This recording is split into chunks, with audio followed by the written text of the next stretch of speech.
Hello, everybody, and welcome to the Entertainment Headquarters, and welcome to my segment Into the Darkness, which is dedicated to all things horror within the world of film and television. And as you can see with me, I have a host of great, amazing, content creators. We have Jason Voorhees. Anthony Jordan from movies and gaming. We have the Wolfman from the Metal Tavern Radio. DJ Anubis. We have the Crypt from Metal Omania, and of course we have Mr. Tony of the Dead. Welcome everybody, and welcome to the Entertainment Headquarters, and welcome to Into the Darkness. Into the Darkness. That's right. It's hot in that fucking helmet, man. It's a lot hot. This mask is a lot hotter to wear than it looks. Well, as you know, it looks like it, yeah. Yeah, well, as you know, we are all here to talk about a film franchise because we've done this a couple of times. It started with me and Anthony Jordan there. We did the Friday the 13th franchise discussion. And as you know, last month we did one as well, which was... and now we're about to do the third one, and this time we've went live with it because it seems to be a popular segment on the channel. So this time we're going to be talking about Pumpkinhead. Pumpkinhead. So let's talk a little bit about it. So I'll ask us all in the group. We'll start with Anthony. When's the first time you were introduced to Pumpkinhead? Well, I think like Halloween of 99. Some might remember, but TNT was doing a all-night Friday the 13th marathon, and right before Friday the 13th, it was Pumpkinhead, and I just caught like the last 30 minutes of it. Mm-hmm. And about 6 months later, I found the movie on VHS at Suncoast Video, and I was blown away getting to see the whole thing. Uncut and unfucked up.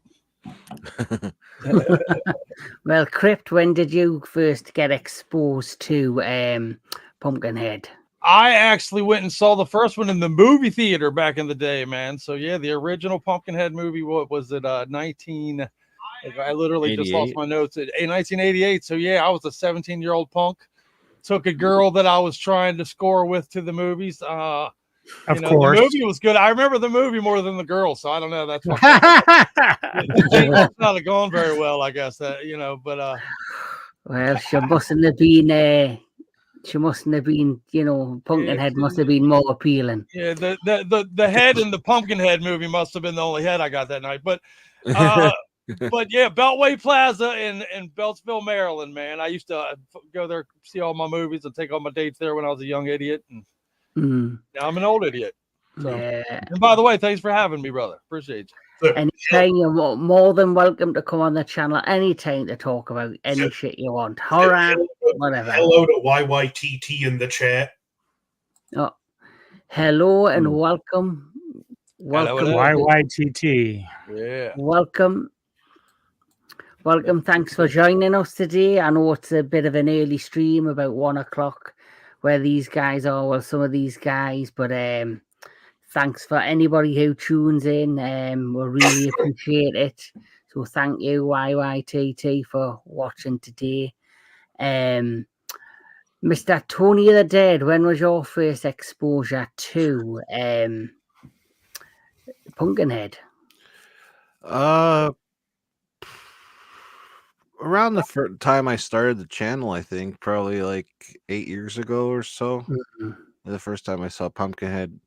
No, actually, yeah, because I think I saw Pumpkinhead 2 back in the day before the first one, because Sully Fry was in it, so I wanted to watch it. Yeah. But yeah, totally get it. Yeah, right.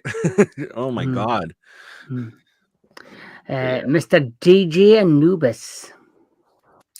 So, like Crypt, I saw mine in the theater, first one. Definitely loved it. I was, Lance Henriksen was a big deal in the 80s and 90s as far as work's concerned. And then kind of like Tony, when I went to watch the second one, even though I knew about Fry, I was more interested in Amy Dolenz, Mickey Dolenz' daughter. Yeah, right. That is her daughter. So a huge draw. she was because I had seen a movie with her where she played like a genie on a beach or something, and I just was in love with that chick. So that was a big draw for me on the second one. But yeah, the first one was definitely in the theaters back when people wanted to go to the theaters and actually watch movies. Yeah. I still prefer it, man. I still love a theater experience, brother. Yeah. Yeah.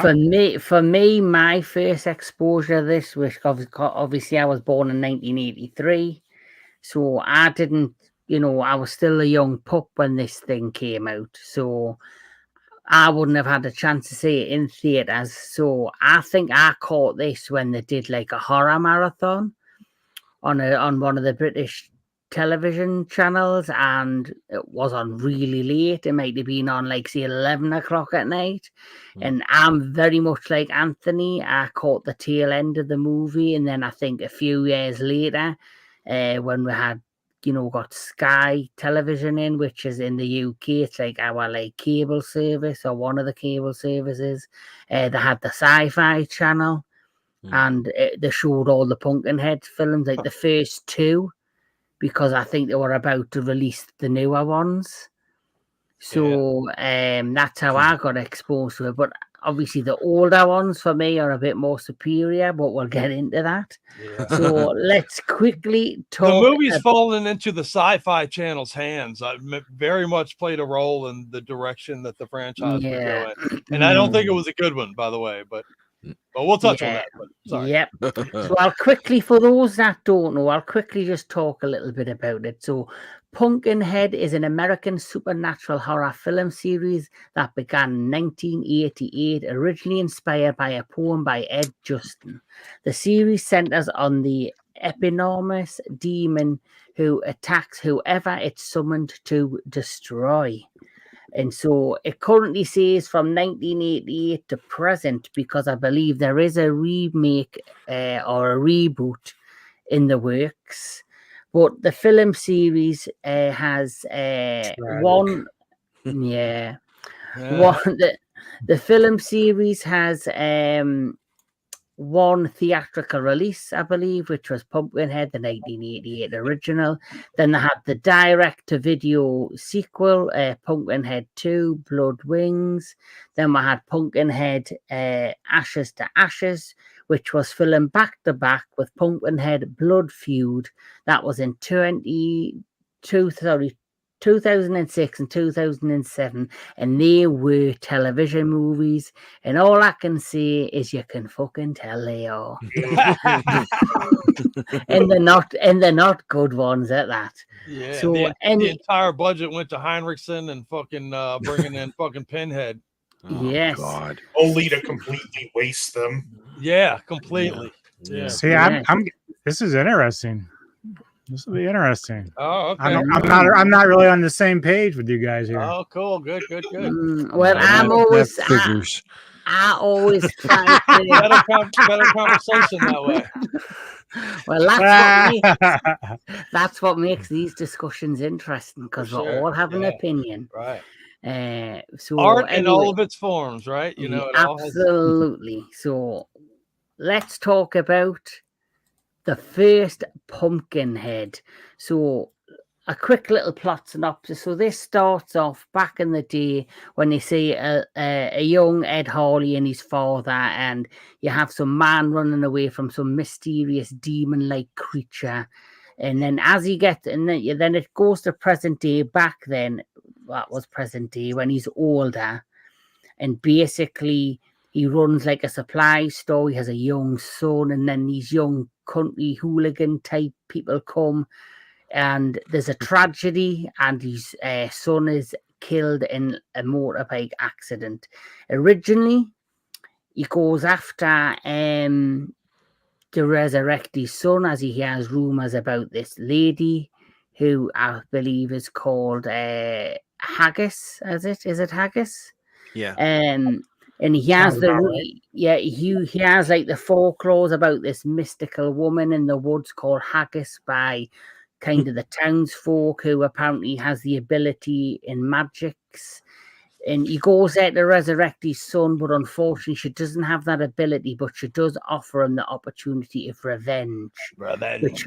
Which comes in the form of Pumpkinhead, this demonic creature. So, first thoughts on the first film. Who would like to start? Kiss me. Yeah. Give it a shot, DJ. Definitely loved it. The whole premise, when I seen the trailer for it, really inspired me to get out to the theaters and see it. It was unique.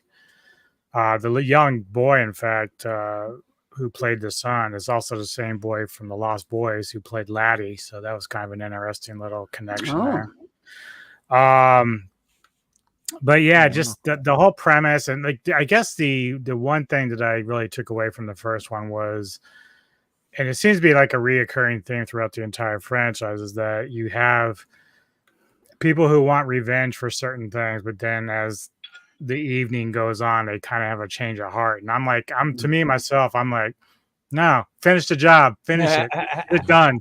You know, like there's always a sense of remorse and regret. And so that sort of what centrals around Lance Henriksen's Ed Harley's character throughout the entire series, is that he's forever trying to redeem himself from that one moment he chose to conjure up Pumpkinhead to avenge his son's death. So, but yeah, I mean, the first one certainly gets your attention. The animatronics and the special effects were amazing with the creature. That's one thing I really loved about the 80s. It was, very little CGI even attempted. Free CGI, yeah, man. At least where it was heavy, right? Yeah, definitely. So yeah, I mean, I was pretty impressed with the first one overall.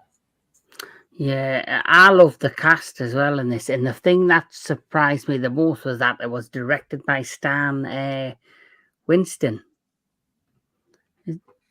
So he was amazing director with this, and obviously he's the master of animatronics, and he's the master of back in the day created like the T-Rex for Jurassic Park.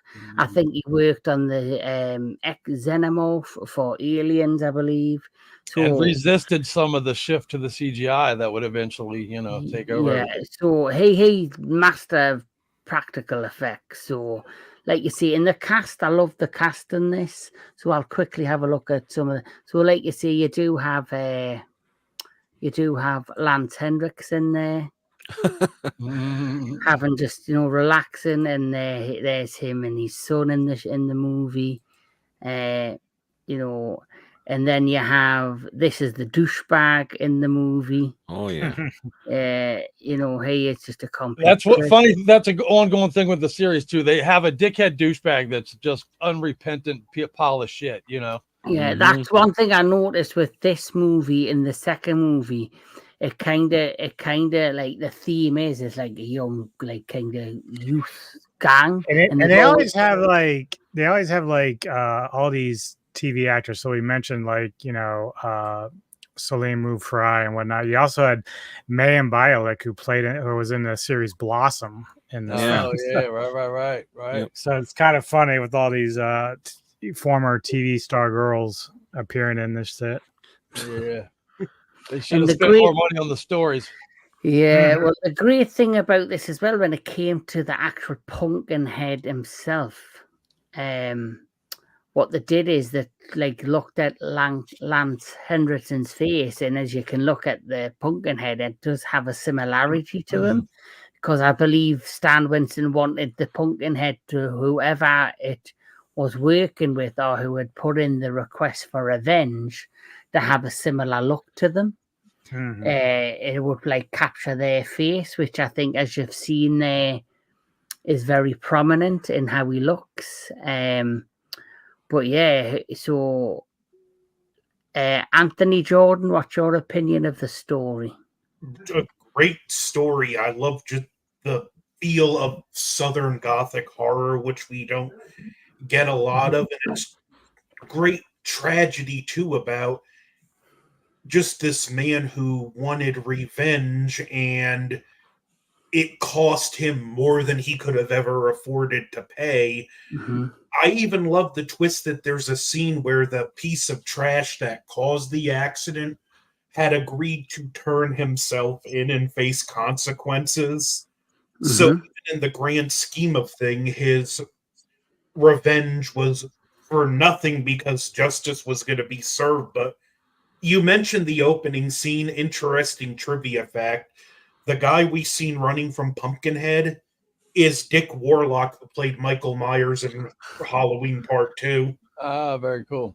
And Lance Henderson's wardrobe, he actually went to thrift stops and stuff before filming, and he sourced out what he felt this character would wear. So this became a very personal role to him, and it just shows through. Its moody, atmospheric horror. It's surprisingly emotional at time, and it just the tragic ending. I even love how as the night goes on, we see Pumpkinhead's features become softer, and Lance Henderson's features become more demon-like. And at the end of the day, his revenge, like I said, it cost him more than he could have afforded to pay. He'll never be reunited with his son in the afterlife. It's just a great horror story, and it's got a good moral message. It doesn't beat you over the head with either. It's a movie with all the heavier stuff just being subtext for you to dive in deeper if you want. It's definitely one of the gems of 80s horror. Fuck yeah. Totally agree. What's your opinion then, Crypt? I refer to it often as fucking a redneck voodoo movie, man. You know what I mean? All them Louisiana get into the voodoo shit. It's always got that redneck angle to the voodoo to it. And I dig those movies, man. They have a good creepy element to them. And this movie certainly captures that. You can't go better than Lance Henriksen. Fucking shout out real quick for Millennium. Underloved series that everyone should watch if you missed it. I love Millennium. Fuck yeah, man. By the creators of the X-Files, such a great series. And Lance Henriksen is what makes it amazing. But it's a fucking rock solid horror movie, tale of old school revenge, man, wrapped into, a fucking teen and 80s delivery package, which it definitely nails the 80s, man. The teenagers are a bunch of 80s cocks, man. You don't really care. They don't have very much repentant fucking qualities about them. You know what I mean? Especially the main guy is a real dick. So you're kind of rooting for them shitbags to get killed right from the start. But what's fucking a trip is the original plot for the movie. I feel like opened up so many doors that never ever get opened, no matter through the next three movies, man. The whole it seems like Anubis talked a little bit about, like, stay to the plan. You wanted revenge. Henriksen does seem to flip on an edge almost, but I think it's, he's seeing every murder in his head every time. And I think he's starting to realize that I'm becoming something else. You know what I mean? I think there's even a line in there like, well, you still want the same thing when you're something else or something like that. But they kind of set it up to where at one point they talk about the Pumpkinhead is one demon, the demon of vengeance. Like if your goal is vengeance, Pumpkinhead is who you go to, which they could have done a whole entire cool thing with different, where's the demon of wrath in another movie, maybe, or a demon of, right. Yeah. Fucking, I think that would have been, what'd you say? There's a comic that explores demons for other emotions. No shit. I did not know that. Yeah. That I think could have been amazing to the movies. And they kind of sets that up. And then the continuation of the person that conjures Pumpkinhead either becomes one and is the next one. So does the first one get released and their soul is free, or is there like a fucking army of Pumpkinheads out there somewhere? You know what I mean? There's lots of things like that you could have played with that never got answered. Speaking of that, what you've just said though, there is a film that came out on Amazon Prime around last Halloween called Dark Harvest, which is based on a book, which kind of what you're talking about, where it's like a fantasy like dark. No, it's based off a fantasy dark novel where you have like this small town, and once a year they do this thing for the young boys in the school, like the teenage lads in the village, get to compete in this competition where they get to hunt and fight this monster. And whoever defeats the monster would then basically get to leave the town and live a different life instead of being trapped there. But there's an actual secret behind it where the person who wins, who gets a brand new car and a wallet in an envelope full of money, you see them drive off.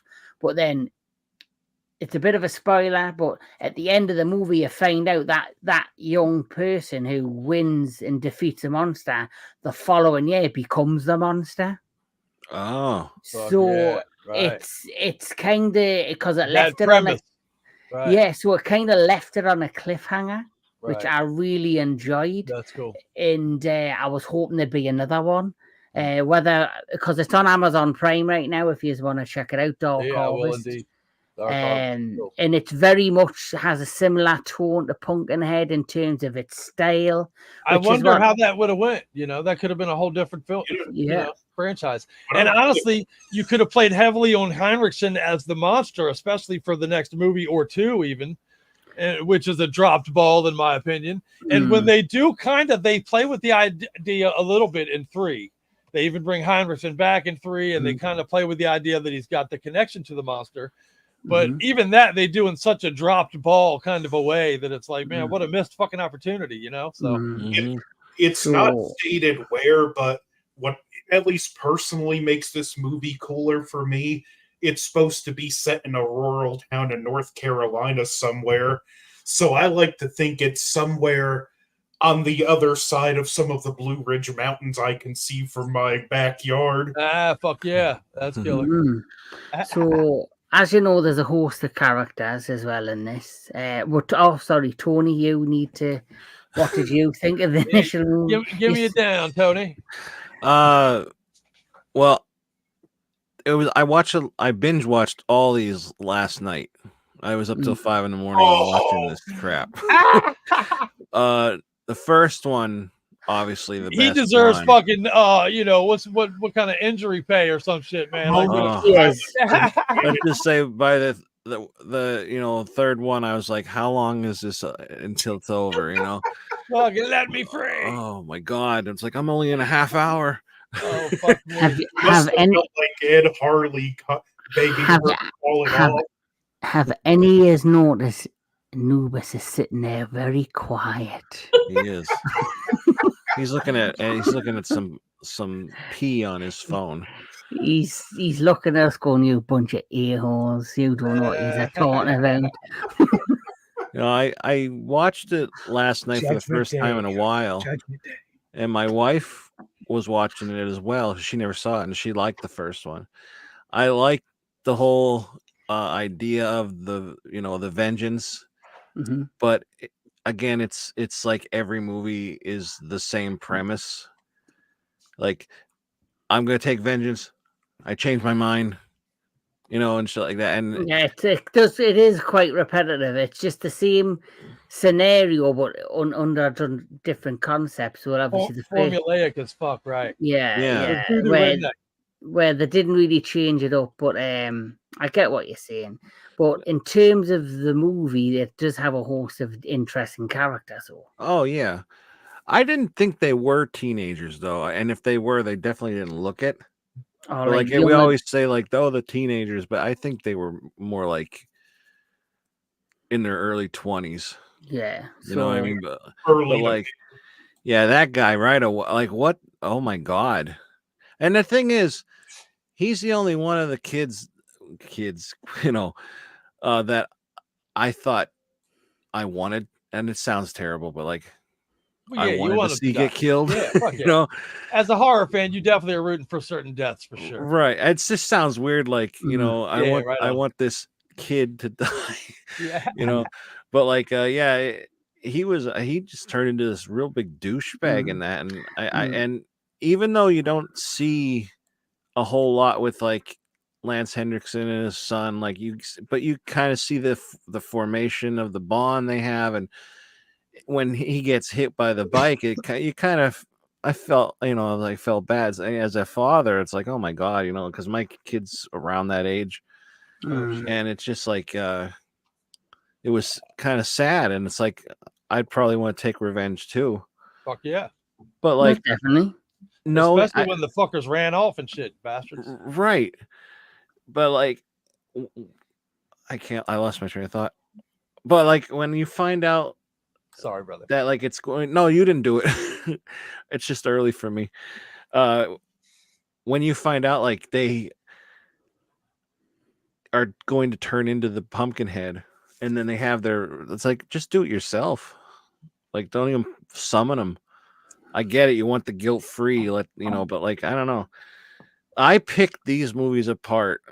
I kept turning her like, okay, why is this blah blah blah? Like with like I like that he started changing into him in the face, even when like he dies, they both die in like the same position and stuff. I like that. I thought there is elements of the film that are interesting. Like, so when he gets hurt, Pumpkinhead gets hurt in elements like that, and I like those kind of. And one thing I will say I loved about this, because it's pure 80s. It's like, 80s effects, practical effects, which I fucking miss today. I hate that everything's CGI. CGI is king right now. Yeah. I'd rather have me practical effects, brother. But when it's sorry. Not, sorry, but I'll let you finish. I'll just say this. Another thing I love about this time and these kind of films back in the day is it was not just the cast, the tone of the film, but the lighting of the film and the cinematography of the films. Like, I love like stuff like this, especially in horror film, like the gloomy lights. Yeah. There's Haggis just sitting there, and gloomy lights there, and you've got scenes like this. Yeah. Yeah, you don't get shit like that these days. It's and when definitely you do, a dark flick. Yeah, light filter over some of those shots, and they look like they could have been in a Universal horror movie. Oh yeah, yeah, fuck yeah. Some of the kills are just fucking brilliant as well. Oh yeah, I love her. I would have done this to her myself. Yeah. I love that the Pumpkinhead is kind of like he's not just a creature. He like how he puts her face up, like you showed that against the window, like, hey, look what I have. Yeah, then, I gotta fucking break this bitch. Yeah, right. It's like he's enjoying it. Is Pumpkinhead a kaiju? That does look like something else. Does Pumpkinhead qualify as a kaiju, you guys? What do you think, Anubis? Is a kaiju, not a kaiju. Not quite big enough to be not quite big, right? 3 times the size of man, right? At least a kaiju has to be above 50 feet tall. Oh, okay. But I like with him playing with his victims. I kind of think it as I could be asleep for the next 15 years, so I'm gonna have fun while I'm up. Yeah, they get away from that too. Unfortunately, the kills become very ordinary, and that's they didn't have the money. Right. I think one of the coolest parts too is where he climbs up into the tree and drops the girl. Yeah, yes. I just thought that looked so cool. I'm like, fuck yeah. That looks awesome. And they tried doing that later on in the 3rd and 4th one, but how satisfying was this though? When that was nice. The douchebag. Yeah, finally got dude. That dude. I like that he didn't shoot him either. I thought he was going to shoot him, and then just stabs him with the gun. That was awesome. Yeah. He really got his other friends killed too, because if he didn't hold them up in the cabin and had just turned himself in, Ed would have never been able to summon Pumpkinhead. Right. Mm-hmm. Yeah. Now that we're talking about this, because I was a young kid when this came out, I never had the opportunity to see it in theaters, but if they ever did like a Pumpkinhead marathon, I'd probably go and watch them, even though 2 of them. Which I'm not bring back the fucking drive-through movies. I'm not going to say which 2, but 2 of them are brilliant, and the other 2 are garbage. channel. But They need to bring back drive-through movies, man. Now that weed is legalized in a lot of states, I'll bet if you brought drive-through movies back in those states, I'll bet it would do very well. You guys are gonna so fucking hate me. I All right, thought, so let me get this right, because us in the UK, we do not have drive-throughs because you'd fucking freeze to death. Because we do not have nice weather. We probably get, in the UK, we probably get sun not even half the time of the year. It's like fucking gloomy, it's rainy, it's wet, it's crap. I thought in the States, because you have some states within America where it's hot most of the time. So I would have naturally thought you would have had drive-throughs there all the time, but it's because they're not doing as well, or movies theaters aren't doing well. The drive-through theaters have kind of dried up. We have a few around here, drive-ins actually. We had a bunch when I was a kid. We had a whole bunch in my neighborhood, man. We still got BJ's. Not my neighborhood, I mean city though, but I'm definitely fine with bringing drive-throughs back, but for people like me that don't have drive, throw us a bone and have some bleacher seating. That's a good idea, actually. That is a good idea. That's a missed opportunity to not have that, really, if you think about it. I mean, see, what I have in the UK is I have a very old school cinema called the Tyneside Theatre. It was, it's been around for years and years. Have you ever been to a drive-through ever? No, because I don't have them in the UK. Oh shit! Wow. They tried one a few years ago to bring one out in the summer near the beach. They're going to test it. They basically hired a big field and put a big screen up, but because it was anticipated to be a hot summer that year, but it was only hot half that summer.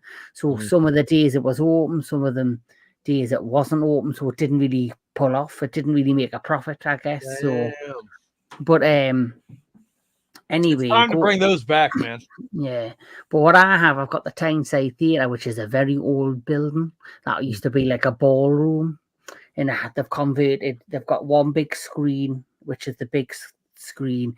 Then they've got small 3 or 4 medium screens. I would say the big screen holds about it holds about 70 people, and the other screens hold about 50 people each.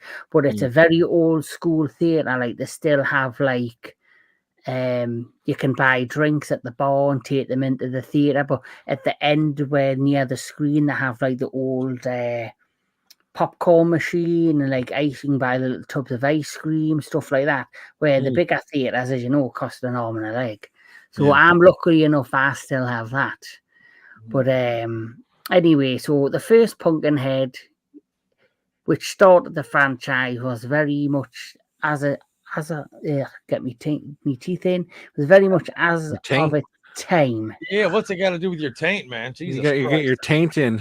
No matter what we're talking about, you bring your taint into it, man. Got to secure that taint. You don't want it falling out, especially during a live broadcast. This motherfucker in his taint. I'll tell you right now. My taint ain't going anywhere. It ain't about your taint, man. Yeah. This is not live on OnlyFans, is it? Not on mine. Well, look, anyway, now you've got to bring his taint into it. Jesus Christ. Yeah. So anyway, let's move on. So this was of its time. It was a great flick. It had all the 80s, goodness to it. Yeah, so it did hit all those buttons. It did. So let's now talk about Pumpkinhead 2 Blood Wings. Do we have to? I'm afraid we have to, yes. It has its ups and its downs. You know what I mean? Yeah. So let's have a look at Pumpkinhead 2. So the second Pumpkinhead, which is called, as you've seen, Blood Wings. So which totally made me think it was going to have wings in this one, by the way. I thought there was going to be an evolutionary change to the monster that would add wings to it when I first. I know what you were thinking. It wasn't wings. Yeah. There's a comic book Dark Horse did. It was never completed, but the end of the second issue, Pumpkinhead had sprouted wings. Dig it. No Oh. shit. Did not know that. And I should know that. I used to love my comics, man. And I've now granted it's been a while, but I used to be definitely love my comics. Yeah, so the second film, so Pumpkinhead 2 Blood Wings is a 1994 American supernatural horror film and a sequel to the 1988 horror film Pumpkinhead. In this film, thrill-seeking teenagers resurrect a demon and come to regret it. The film is very loosely connected to the others in the series. Very loosely. It's got as well. The PC video game Blood Wings Pumpkinhead Revenge was released shortly after the film. Oh God, really? It's a clone.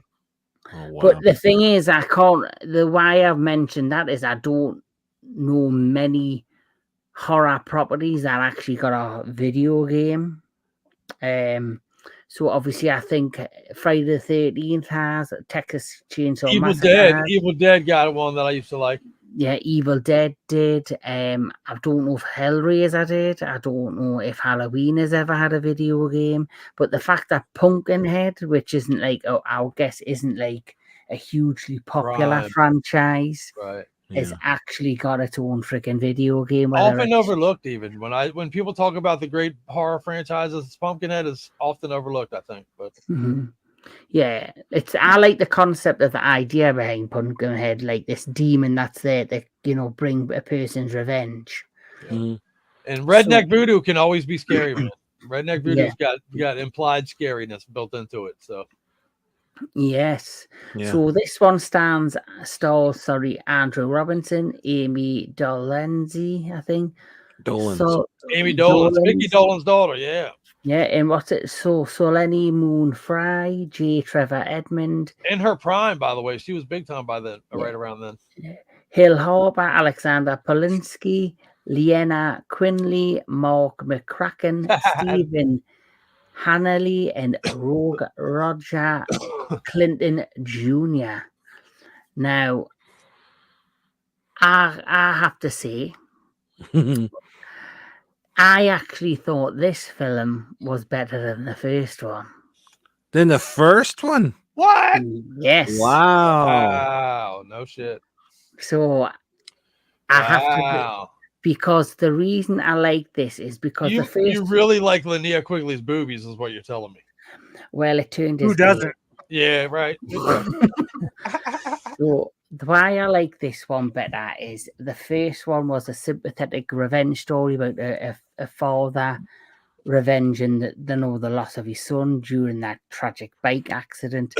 Why I like this one is I like the story better, and I like the idea behind it better about this younger, person with a disability and disfigurement who is brutally attacked through no fault of his own by this mofo who looks like the Joker here in that still. Yeah, another complete unrepentant cock, like straight cock. Big cock. Big cock. You have this poor innocent person who elephant head kid.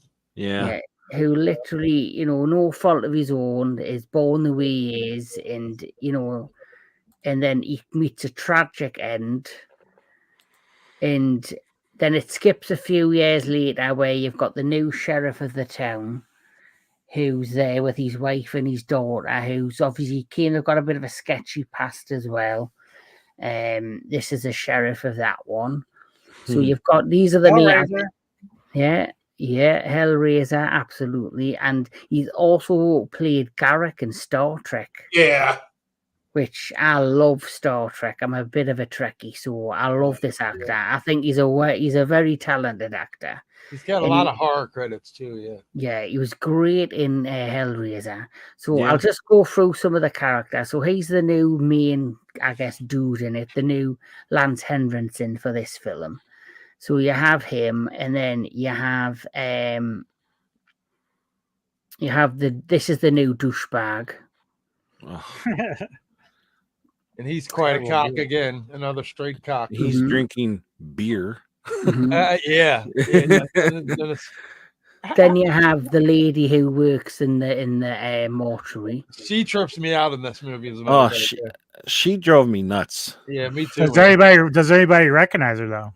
I don't. I I do recognize the face, but I can't remember where She she's from. plays Rosie in Live and Let Die opposite Roger Moore. No shit, brother. A Bond tie-in. Yep. Indeed, I did not know it.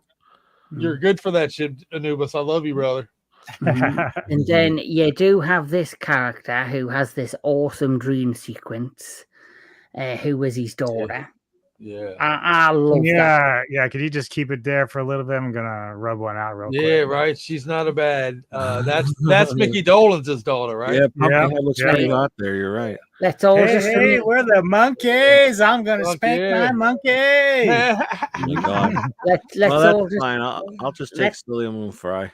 well, just all everyone just stay quiet for 1 second for and then right, boom, there we're done, we're back. and then you have this gentleman who the is rock and roll mayor. Bad hairdo, man. Bad Oh my hair. God. Where's my guitar? And you have this dude who is the older version of Mr. Scumbag who we saw at the beginning.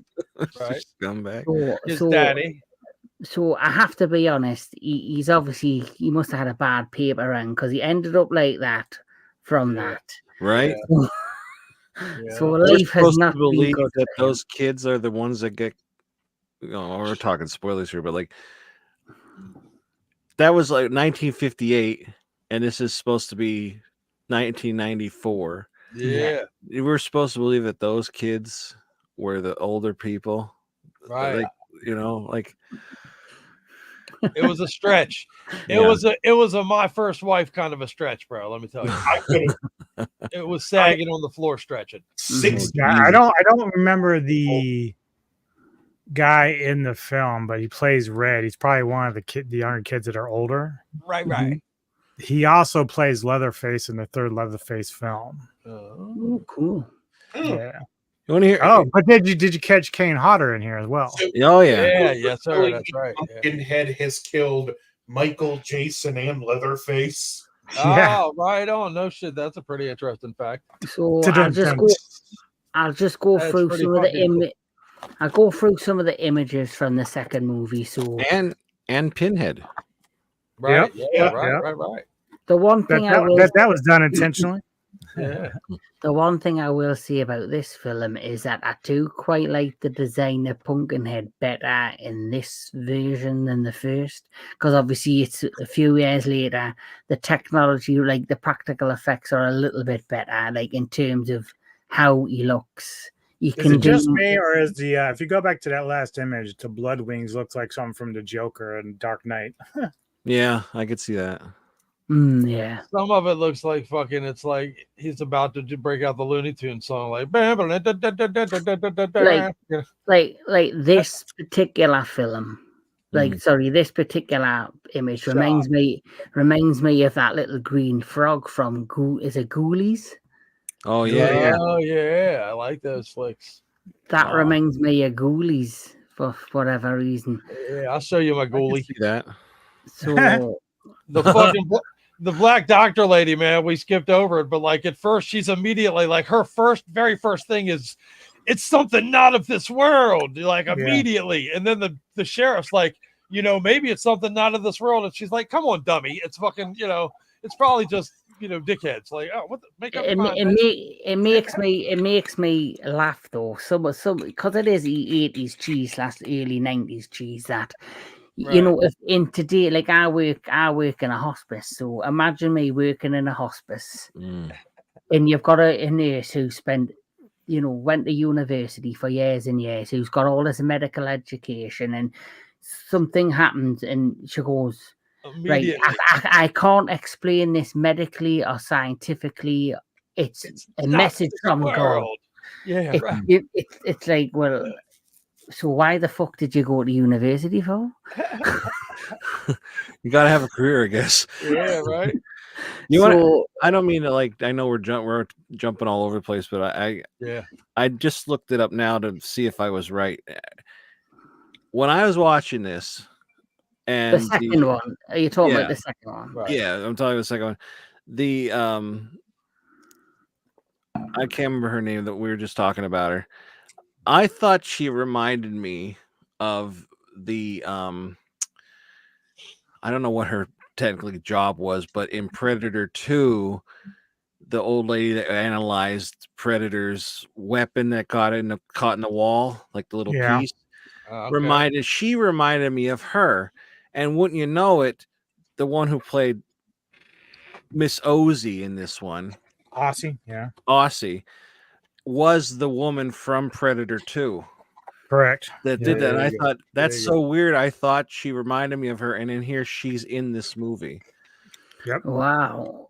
The thing is that's the one thing I loved about the 80s and early 90s. Like, you don't have like a lot of like, you get a lot of like, I wouldn't say main faces in movies, but like side character actors or actresses, and you do see them pop up in a lot of these movies, and it just make you think, and it's great movie trivia and stuff like that. Like, you've just said something I would never ever thought about.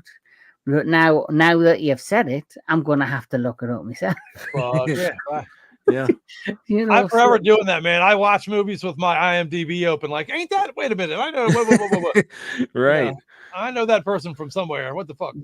When I can't think of it after a while, you know everybody, and it doesn't matter what they look like. Now you recognize anybody. It's like, Fuck yeah. Mm-hmm. Scully's like, oh my god, just watch the fucking movie, Dick. Mm-hmm.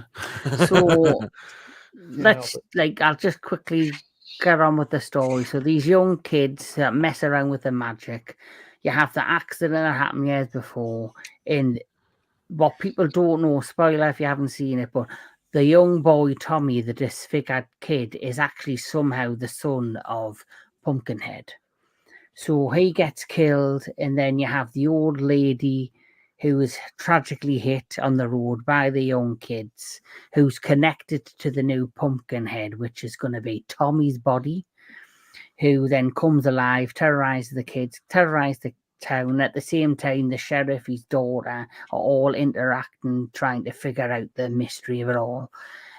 So I'll start off this time with Crypt. What's your opinion of the overall story of the second film? Well, it dispels the myth, I guess, being that that's his kid, that you can't get pregnant from just head, right? Mm-hmm. But the first movie set up, I thought, two different possible scenarios that part two completely dropped the ball on and didn't do it all. You know, well, it could have been. I disagree. I think she might have been the mother. From head, but anyway, I always told her, no, you can't get pregnant from head. But anyway, the first movie, but again, they Lance Henriksen thing, the continuation of you conjure the demon, you become the demon. Drop the ball on that. We could have brought in other demons for different, wrath or different other kind of thing. Drop the ball on that anyway. But it was specifically the demon of vengeance, and they could have done shit. But they had fucking Linnea Quigley come in, who I know that me and Anubis are both big fans of from back in the day. We've talked about our love for her, but they literally, like, her contract must literally say, I'm going to come in and show my titties, and that'll be what I do in this movie, because that's what she does in every movie, and they bring her in specifically in this movie just to show her boobs for a couple of minutes, which is hilarious. I'm not complaining. Yeah. Oh, I mean, I'm not either. You can't sell a horror movie on straight up hotness of the young chicks unless you show some nudity, but it does. There's no Solio Moon Fry nudity. There's no Dolan's nudity. They literally are like, all right, quickly come in and do your thing, show your titties, and then get the fuck out of our movie, which I think is pretty goddamn funny. Yeah. But the rock and roll mayor guy, we talked about that a little bit, but that dude is a goddamn hilarious role. He literally comes in and, wants his guitar so he can run his town and shit. Fucking funny.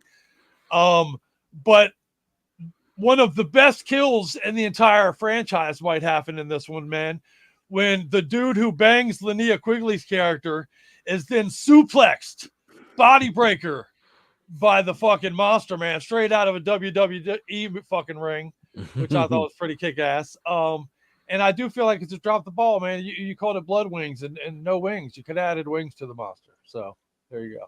Mm-hmm. That's my whole rap. On a scale of 1 to 10, I give it, why the fuck did I watch this movie? Oh.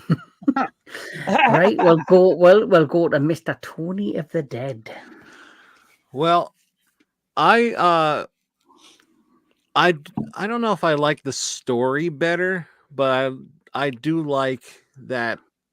I do like the story, I should say. Like this Tommy, I didn't know that was supposed to be Pumpkinhead's. See, this is where I get confused. Okay, in he comes back and he goes after these Red Wings, but the old lady cursed those kids, right?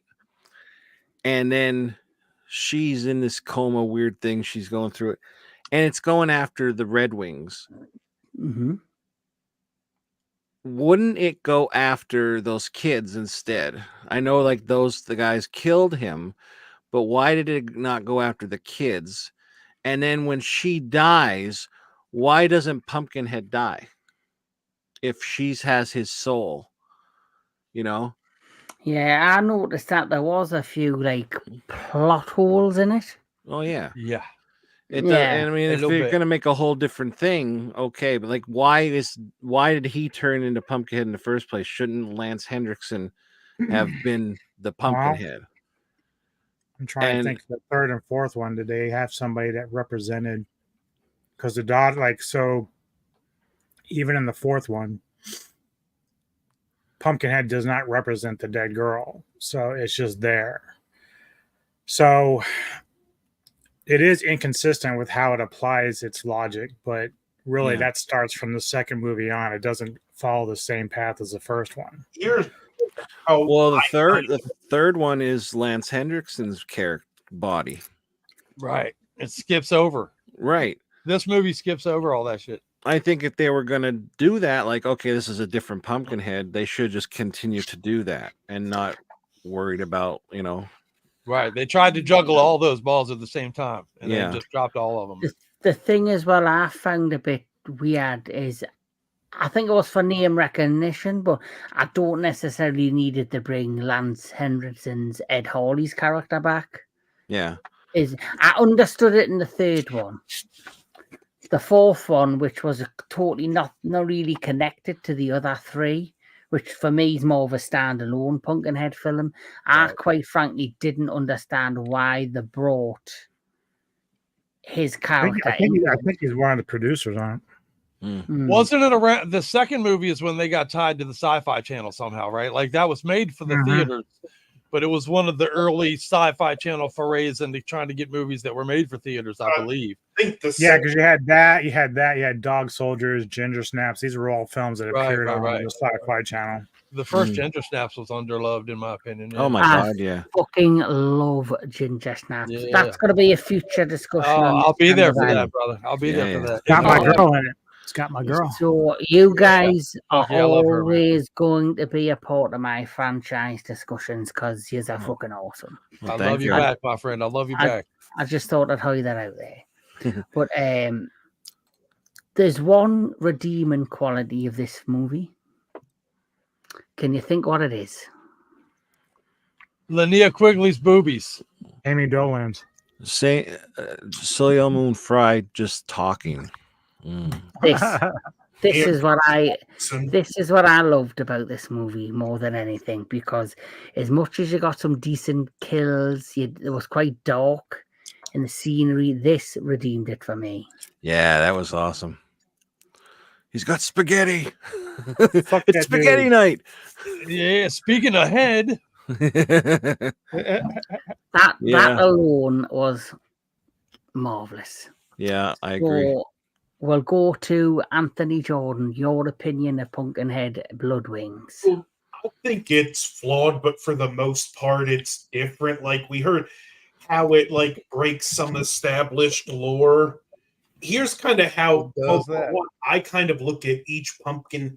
They're not all connected to each other. They may be a standalone, or they may just be connected to the first one. I kind of view this as a standalone, but why I feel the wonky rules with Pumpkinhead, the witch, she took care of Tommy when he was alive, and because it was the kids that summoned her, because there was no overarching person who wanted revenge, Good point.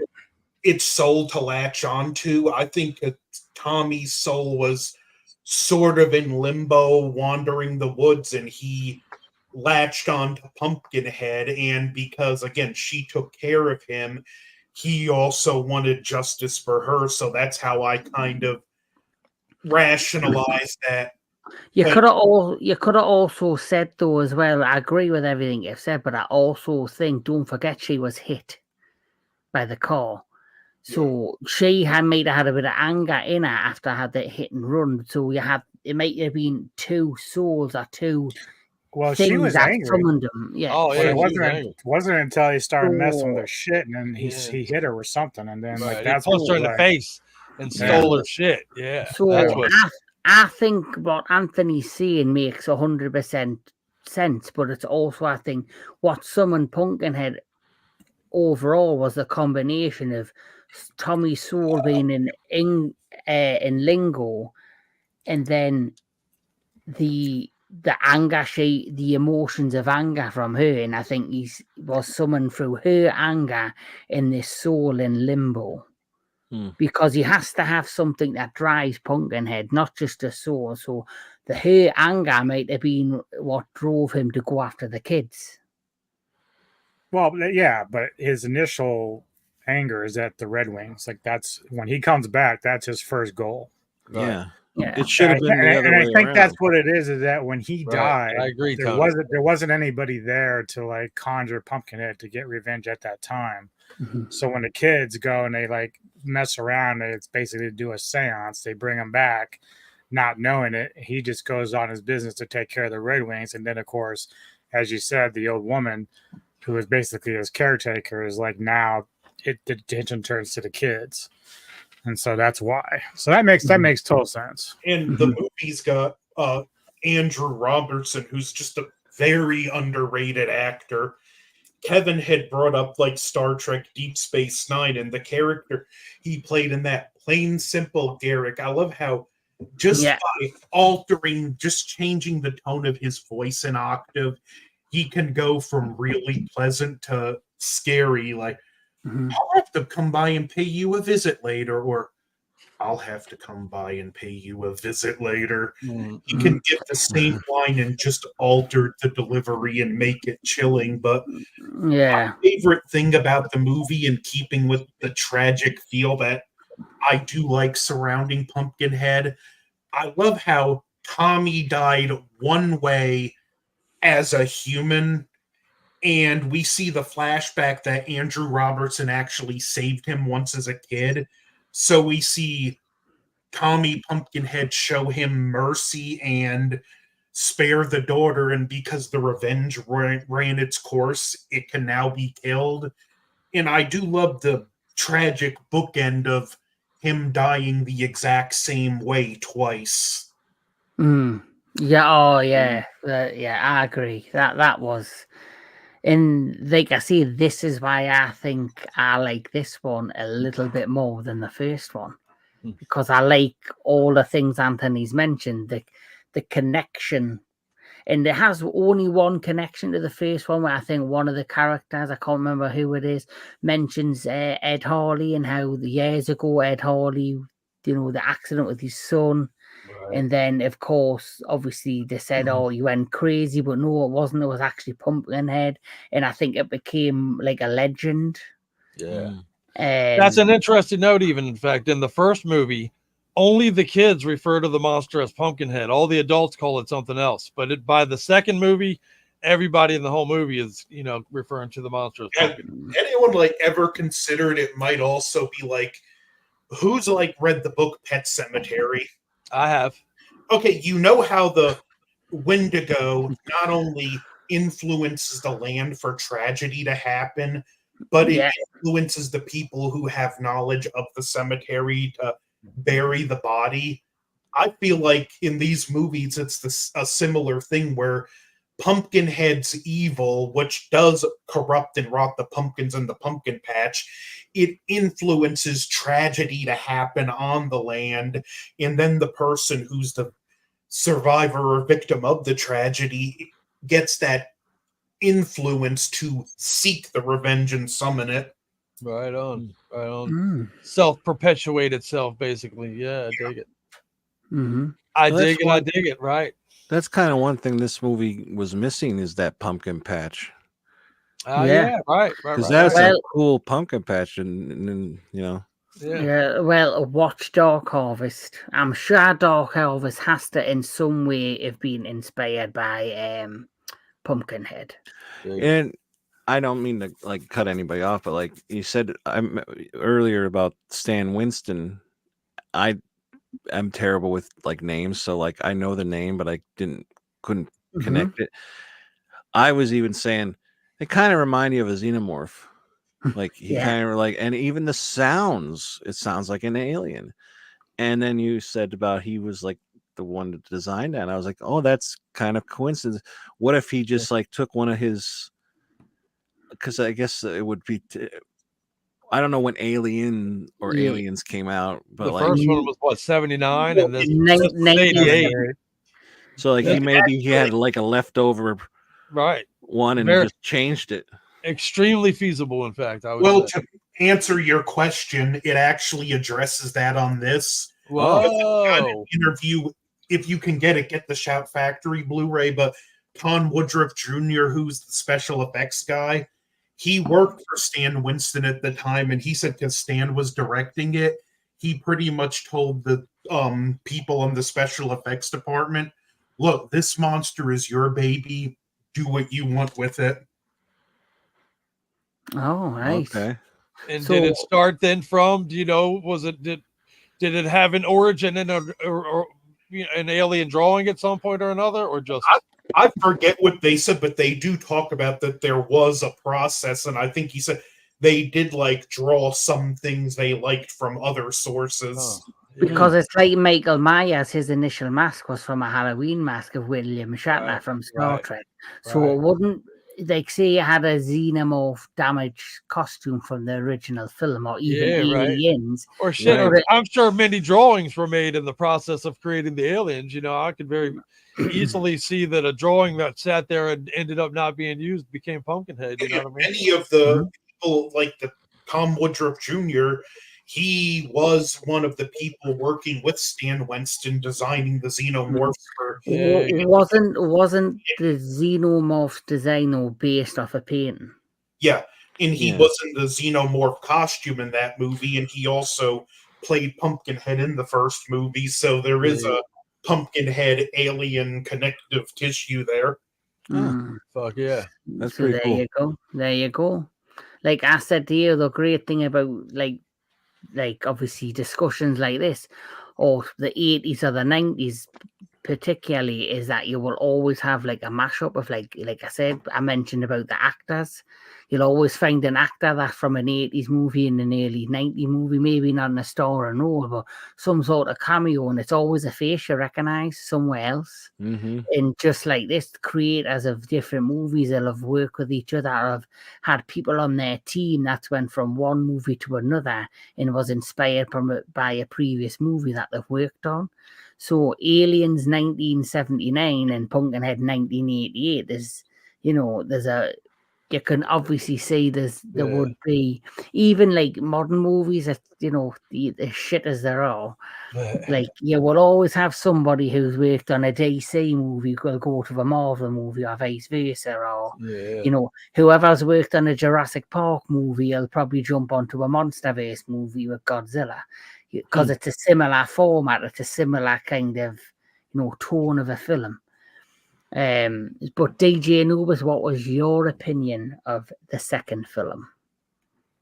I really liked it, and I think I agree with you. The more I think about it, the story is stronger, and it's stronger because you do have like a whole different element with the whole empathy for Tommy, like that whole thing at the end, like that changes the dynamic of the film itself. Like, it's a bit cliche. You get some of that in some of the other horror films we've seen that play around with like twisting emotions of your demon and stuff like that. But I thought it was a nice twist and an interesting approach to a origin sequel. Story. They gave him an origin story, literally. Yeah.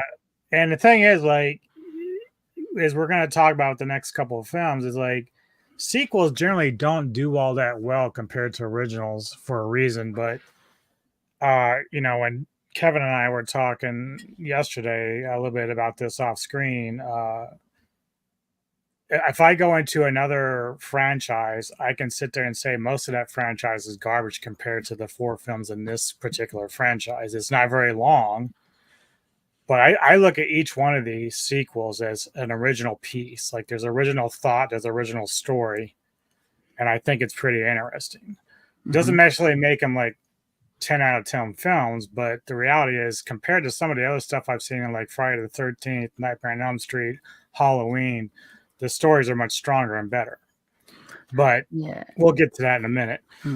How I'm going to jump on that, and I will say this. Imagine the 4 films that we have in front of us, but with a bigger, better budget, better style, maybe a stronger cast. Each of these films, and potentially, apart from the 4th one, could have been a massive hit, in my opinion. And one thing I will say, even though the sequel, the second one, this one we're talking about, went straight to video, I'm really surprised they didn't try to put this in theaters, because I think the style of it and how it looks is just as good as the first one, if not a little bit better. Probably the times. Like I think if Pumpkinhead had been like maybe say an 84 film, and then the second one came out in 86 or 87, like that might have went right to the theaters. But as the 90s came around, like I remember when Predator 2 came out and I saw that in the theater, that was like towards the tail end. Like if Predator 2 had come out a couple years later, it probably would have never gone to theaters. Just because the feedback on it was so bad at the time. See, I honestly think the second one, I think it's just as good as the first one. The first one's weird, obviously. The first one's always, the best, in my opinion. I have to interject. I have to interject this one thought, though. The acting in 2 is very bad. On just a pure acting level, I found it to be very bad. For Predator 2? No, and Pumpkinhead 2. I feel like the acting was a lot of, okay, one take, we're done, move on. Yeah, I didn't. I'll ask you this, Crypt. Well, but here's the thing. So, like, go back to the first film. Like, really, the only established, like, in terms of like quality actor is Lance himself. I don't think anybody else in that film is top notch. No, agreed. But so I think that whenever you look at like any of these films, like not like I know you guys are gonna bring up Doug. Like I thought he did a good job, but outside of that, him and Lance, like there really isn't anybody there that's gonna stand out as far as like acting ability. You know what I mean? But at least to Stan Winston's credit, even though there were no other standouts, you can tell he really knew how to play to what strengths each of the others had. Yeah, I agree with that. Can you elaborate? Like, just like, I don't know how best to describe, but it's like think of the director as a sculptor in like he doesn't have the best clay to work with, but he knows a good way to work with that clay to get a better result out of it. So you think that he was able to get better acting out of the subpar actors that he had around Lance? Is that what you're applying here? Just played to their strengths a lot better than say what the director of the I don't know if I actually agree with that, just because I don't think they really stood out that much. I mean, they're all like, you can find the dickhead in each of these films. I'll agree. Definitely. But I don't know if I would say that he did anything different than the other guys did in the other films. Like, to me, they all, like, I would take all these supporting actors and they'd all go to the same thing, same group. Like, I don't think any of them stood out. In the first movie, I never thought to myself outward, like in the middle of a scene, thought, wow, that person sucks at acting. But I did at least once think that in all 3 of the next 3 movies. You know what I mean? There were several points where I was like, wow. I don't know. Like I tend to shut my mind off when I watch this shit anyway. So. Yeah. Oh, yeah, for sure. I think some of the acting in the second one was just as on par with the acting in the first one. How I look at it is in which as it is with the third and the fourth one. You had Lance in the first film, who is cast as like a Hollywood actor. The rest for me are television actors, soap star actors. And in my opinion, in 3 and 4, Heinrichsen put in a television actor performance in both of them. You know, he was a great big name, but I felt like he phoned in both of those movies. He didn't seem. Oh well, he probably wasn't getting paid much to do that either. Right.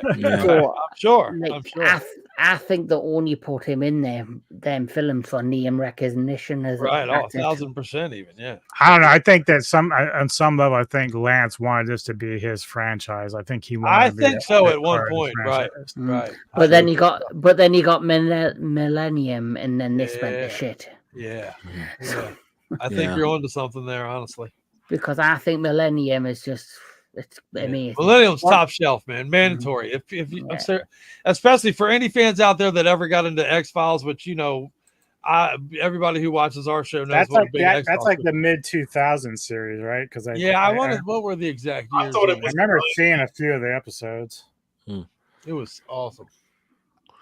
I actually thought the actor in this was the guy who was the sheriff from Hellraiser. Well, not the sheriff from Hellraiser, but he was in Hellraiser. Right, the sheriff, but who was also in Andrew Hellraiser. Robinson. Yeah, I think he was fine until the part where he was supposed to be yelling, because all of a sudden he was so nasal. He's like, "Come on, that's my daughter. Put her down." You know, it's like, what the hell happened to his voice? It's like, is he having allergy issues right now? Right? Like, pumpkin. I'm allergic to pumpkin heads. I'm nasal. I'm a nasally cunt. Right. I ask that question every day. What the fuck happened to my voice? But anyway, in all, I do like the second one. I like the story. I think it's a better story than the first one. But it's time to go to Shitsville. Yeah, it really not necessarily. Oh shit! Here we go, huh? Ashes to ashes, baby. Right.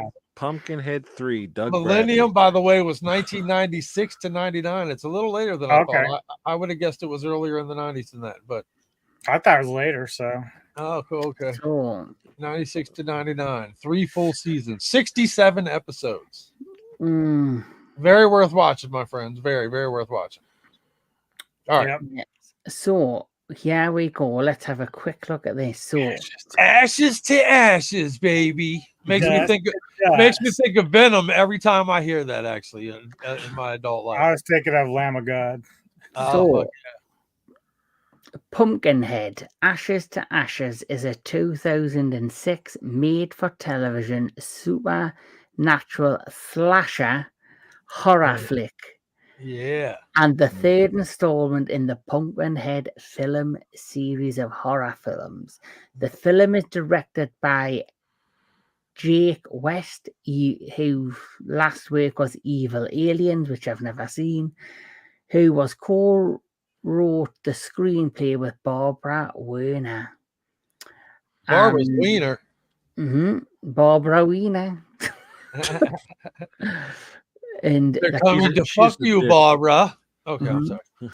So the cast consists of Doug Bradley, Lance Henrik, Lisa McAllister, Tess Panzer, Amal Pardew, Leona, I can't even say her name, Gingiana, I think, Douglas Robert, and Radu Labigoni or whatever as Richie. Anyway, I can't even begin. So let's talk about. So basically, this film's about one man only. This man and his quest. Doug, legend, Pinhead. For those out there who do not know, that is the legendary Pinhead from Hellraiser. Yeah. Yes. So Doug Bradley's character, who is the doctor, who he's like a very maniacal, sinister doctor who works in the mortuary, and basically he has been for years taking people taking their organs, selling them, making a profit, and dumping their body in the woods. And he's not doing it alone, because he's doing it with this character, which is who is the adult version of Brunt, who is clearly had a horrendous paper round, because he's went from when he was a younger lad, he's went from looking for like this. Yeah.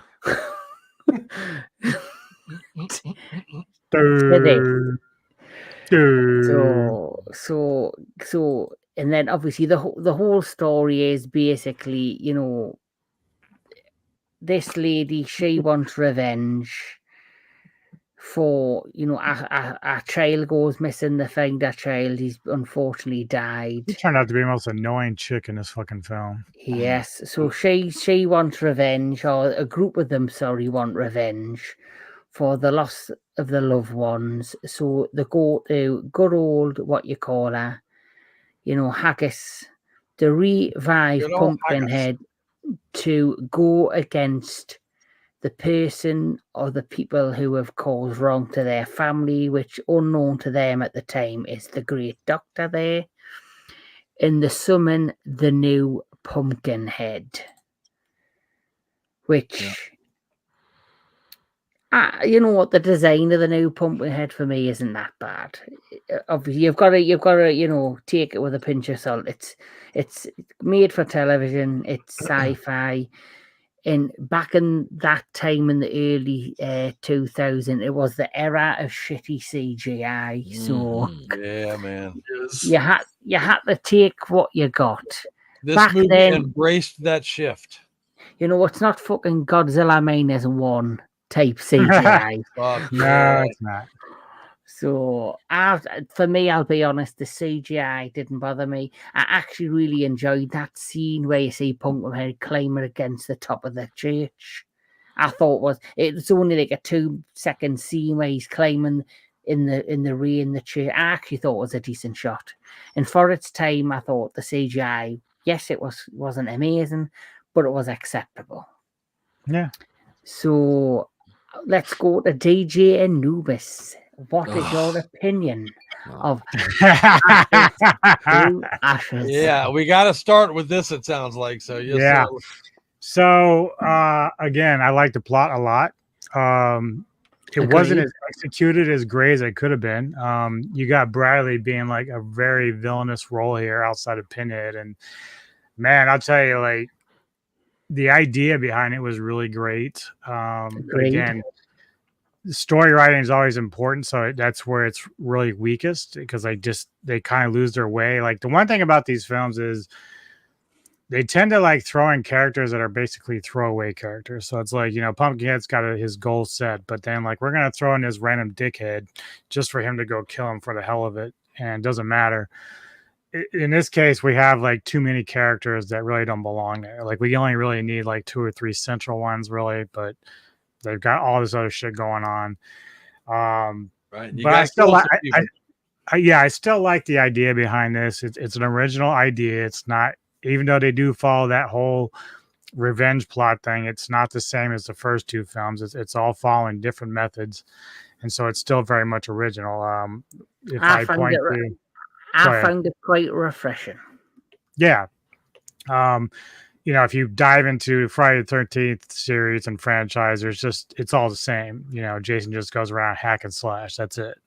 There's not really much originality there. So this is what I can appreciate about this franchise, is that it at least attempts to give you unique stories for each one, even if they're not the strongest ones. Now the girls, not horrible looking, but a lot of them were annoying, so they're very forgettable in this one. Most of the characters that are bad are forgettable. The only guy I thought that was worth the shit, and I think it's played by Emmanuel Parview. He plays Oliver. I think he's the one that was trying to say how they can fix this, even though he was wrong. But I think he was the only one who was kind of like the most interesting of the bunch. I think he was like the boyfriend or brother of one of them, the girls. I can't remember, but he was the most interesting one. And then, of course, there is that redemption arc with Bunt towards the end of the film. that I liked a little bit. So That's one thing I will say is we've talked about a little bit about continuity, like what's it, continuity? Cunt? Are you talking about cunt?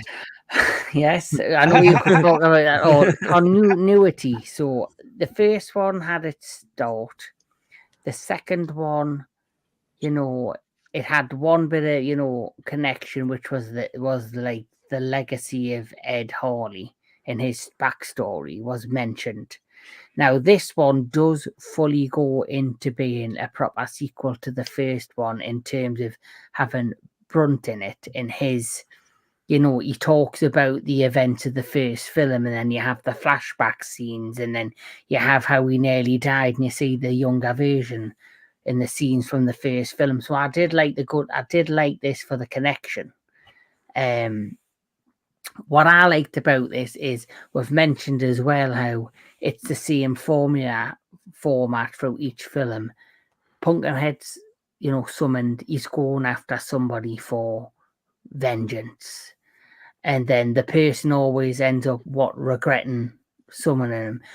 And I think most films, or if you look at anything, every film, like a ninja movie or a assassin's movie, they all have like similar plot points or elements of storylines that are all similar to other films.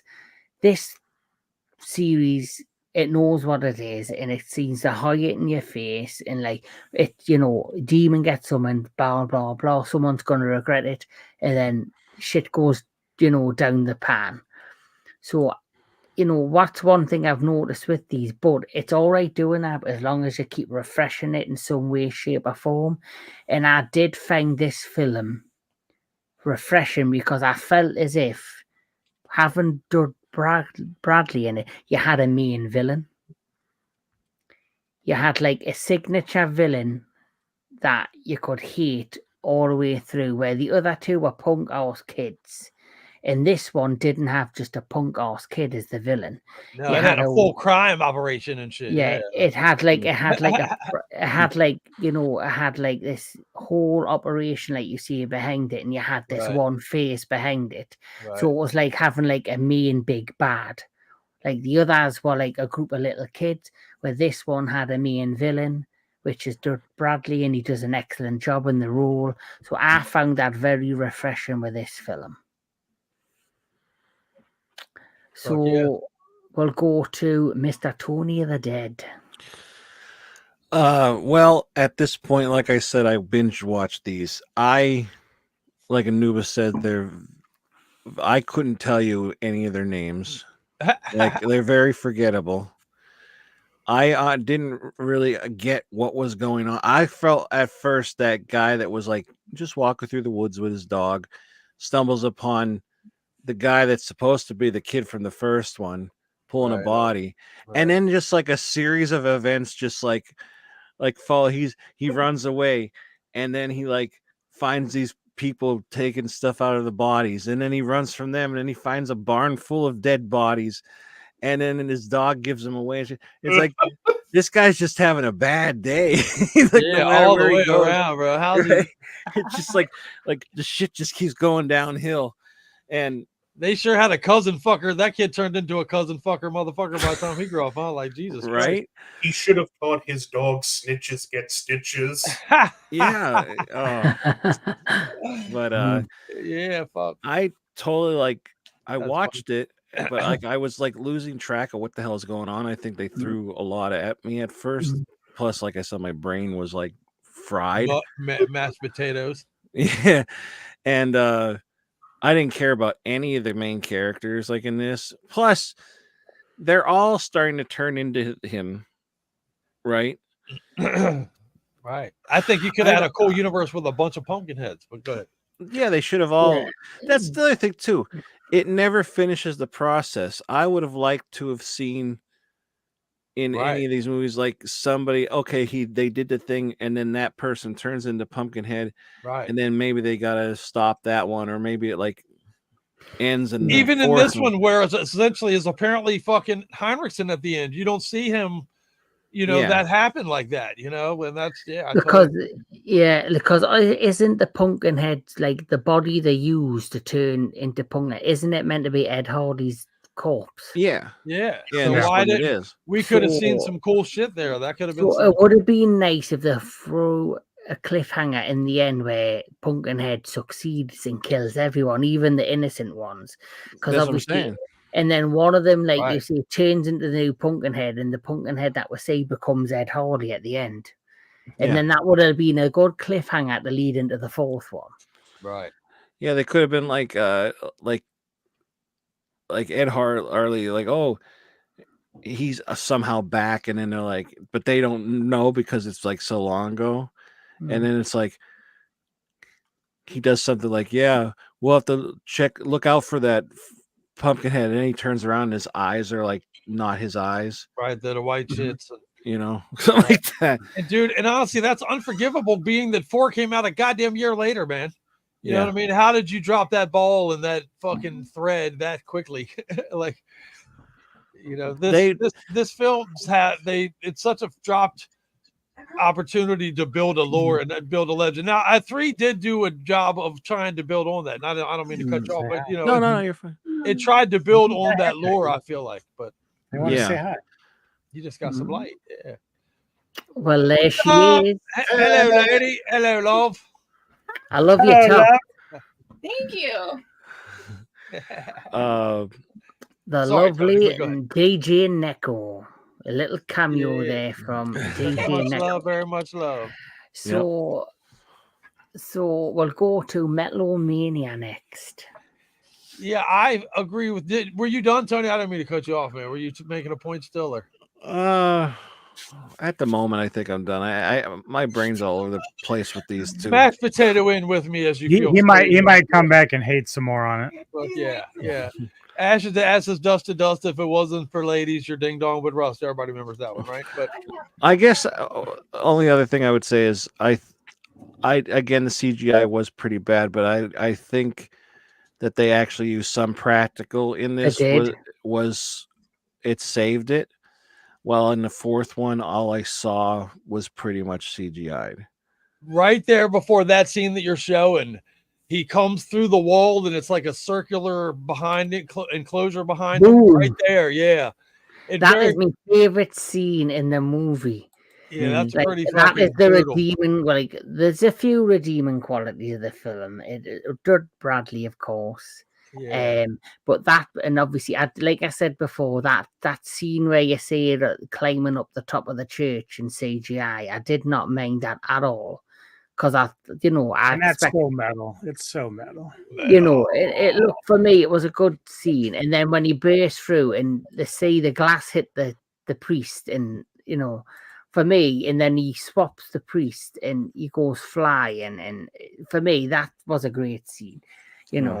I was psyched to hear that fucking Bradley was getting a role where he wasn't Pinhead and all that shit. And then when the town opens up, and it's a pretty dark flick, the dude's got a goddamn organ selling black market operation going on, and he's willing to kill you for an organ he needs that he's short on. Even it's pretty for that. And honestly, I feel like 3 did try to really establish. I think what brought Heinrichson's involvement even is the fact that exactly like Anubis was saying, it was supposed to build the lore. It was supposed to maybe become this expanded idea of this town and give it some more legs, to give it some more flesh, give it more of a mythology stories to kind of build the fucking, make the universe bigger in a lot of ways. So putting this backdrop of a organ selling operation, and it would it kind of fit the darker themes of it all and all that. But I just feel like Heinrichson's performance was flat. I thought Bradley's performance was semi-flat. None of the characters are very memorable in my opinion. They just dropped the ball in so many different ways. And honestly, other than that killing that was pretty cool where he comes to the church, he seemed to rely a lot on this movie on the fingernail throat slash. Yeah. You know what I mean? Like, I'm going to just flick of the switch, get your throat. All right, done with you. And to sell these movies and the continuation of these stories, if there's one paramount thing, any director has to take into any kind of a follow. If slasher is your motif in any way, shape, or form, the originality and creativity of the kills is the number one thing your movie will make live or die on. And I feel like in that capital area is where this movie most dropped the ball, and that's why it becomes the weakest of the four, even in my opinion, personally. But so finally, Mr. Anthony Jordan. This one, not great to say the least. I do feel Lance and Doug Bradley are both criminally underutilized in this movie. 1000%. But I will say to both, at least Doug, even though he's underutilized, he does look like he was having fun. See, I would disagree with that. I think Doug Bradley's the only thing that's, he saves this movie. And I thought he hammed it up as this, the sleazy doctor who not only was doing this operation behind the scenes, he had that young bit of ass, and he was hammed it up every time he had his hands on her. I thought he did a great job. And even when he's going, listen, doll face, I'll look after you, or you just sit back while I sort the situation out. He hammed it up. For me, I thought he was brilliant. Do you maybe think that way because you love him so shoved much? in your face the whole movie? Like, there's not a scene really that goes by that Doug Bradley's not in it. Well, yeah. Well, they were getting Pumpkinhead every 3. dollar out of Shouldn't that. you do that with your biggest star, though, is put them in there as much as possible? I get Their the budget. mentality of it, but Well, I would rather see Lance better kills, Hendrickson man. more than Yeah, Doug Bradley. honestly. I'll be honest. Every time I see Doug Bradley, I just see Doug Bradley trying not to let you think that he played Pinhead. I think he's just Pinhead, and I not that his acting's bad. I only see Pinhead. Do you accept Robert Englund in other vehicles, or is he Freddy to you? So you see that? You may have just answered my question, sir. Yep. I'm trying to think of other things he's in that I don't see Freddy. Yeah. Is it the manga? He's in the manga series. Is it the manga? Yeah. Look, here's the thing, right? Maybe so that, if I go back and watch, say, Galaxy of Terror, because that's both something Robert Englund and Sid Hager in. Right. I look at both of them going back prior, and when I look at that movie, it's both Freddy and what's the clown from Rob Zombie shit. Captain Spaulding. It's on his shirt. Spaulding. So even if I go Spaulding. back and watch their older films, that's who I see. That's because they're most iconic characters. Mm. So yeah, I get why you would see Pinhead with Bradley, but the reality is, it's not really his fault. It's just how it is.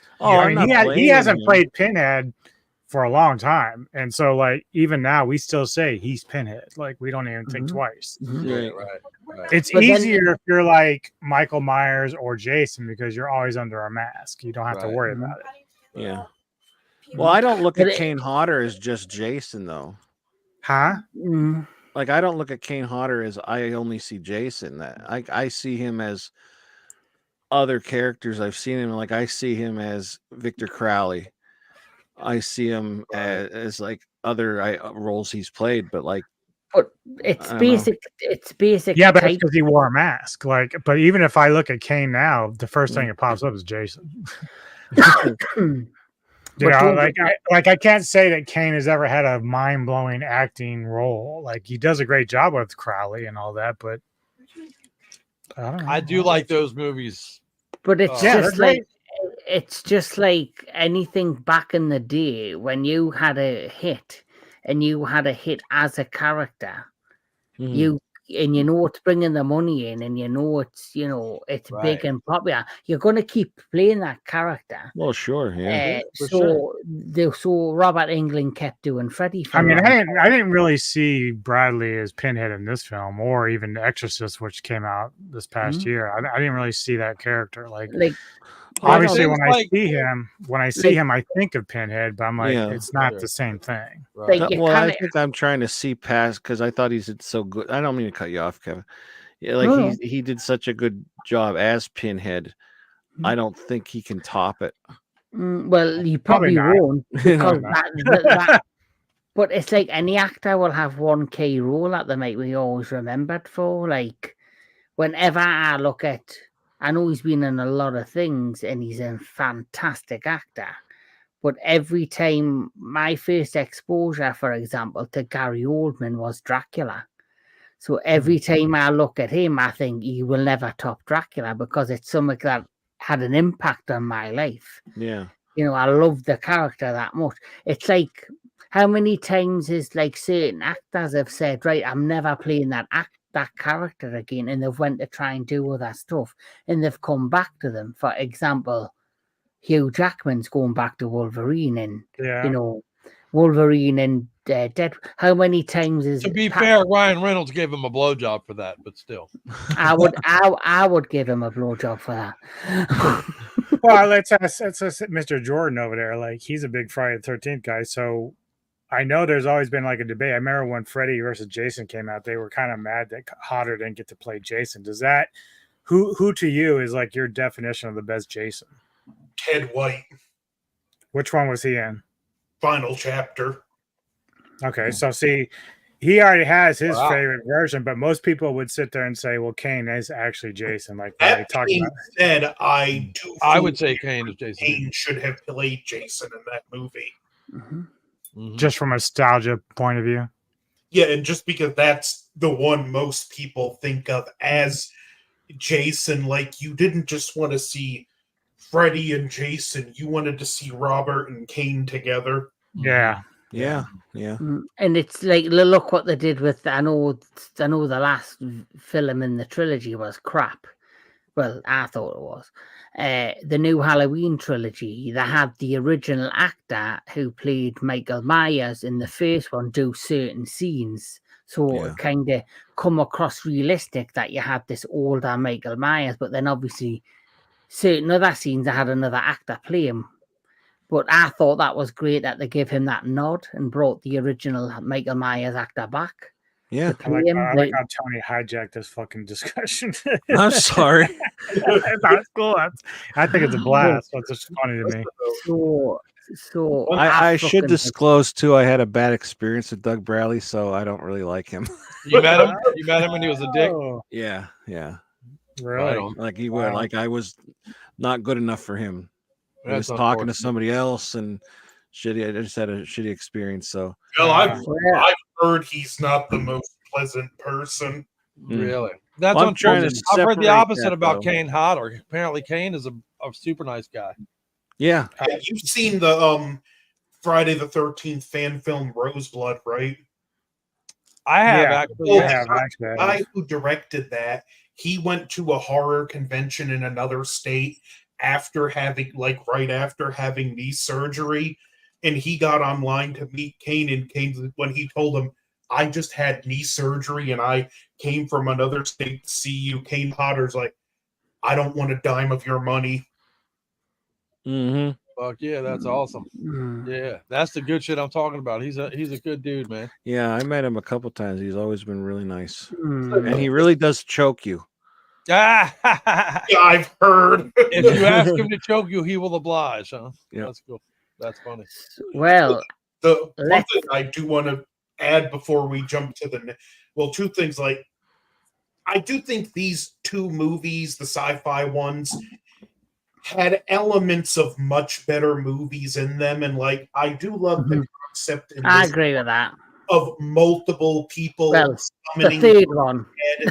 And that you have different people just reacting to what's happening differently as Pumpkinhead killing. So you have the people who regret it, but you also have the one girl who's like, no, I'm fine with this. I want to see it through. So you did get that nice spectrum of how they're all dealing with it.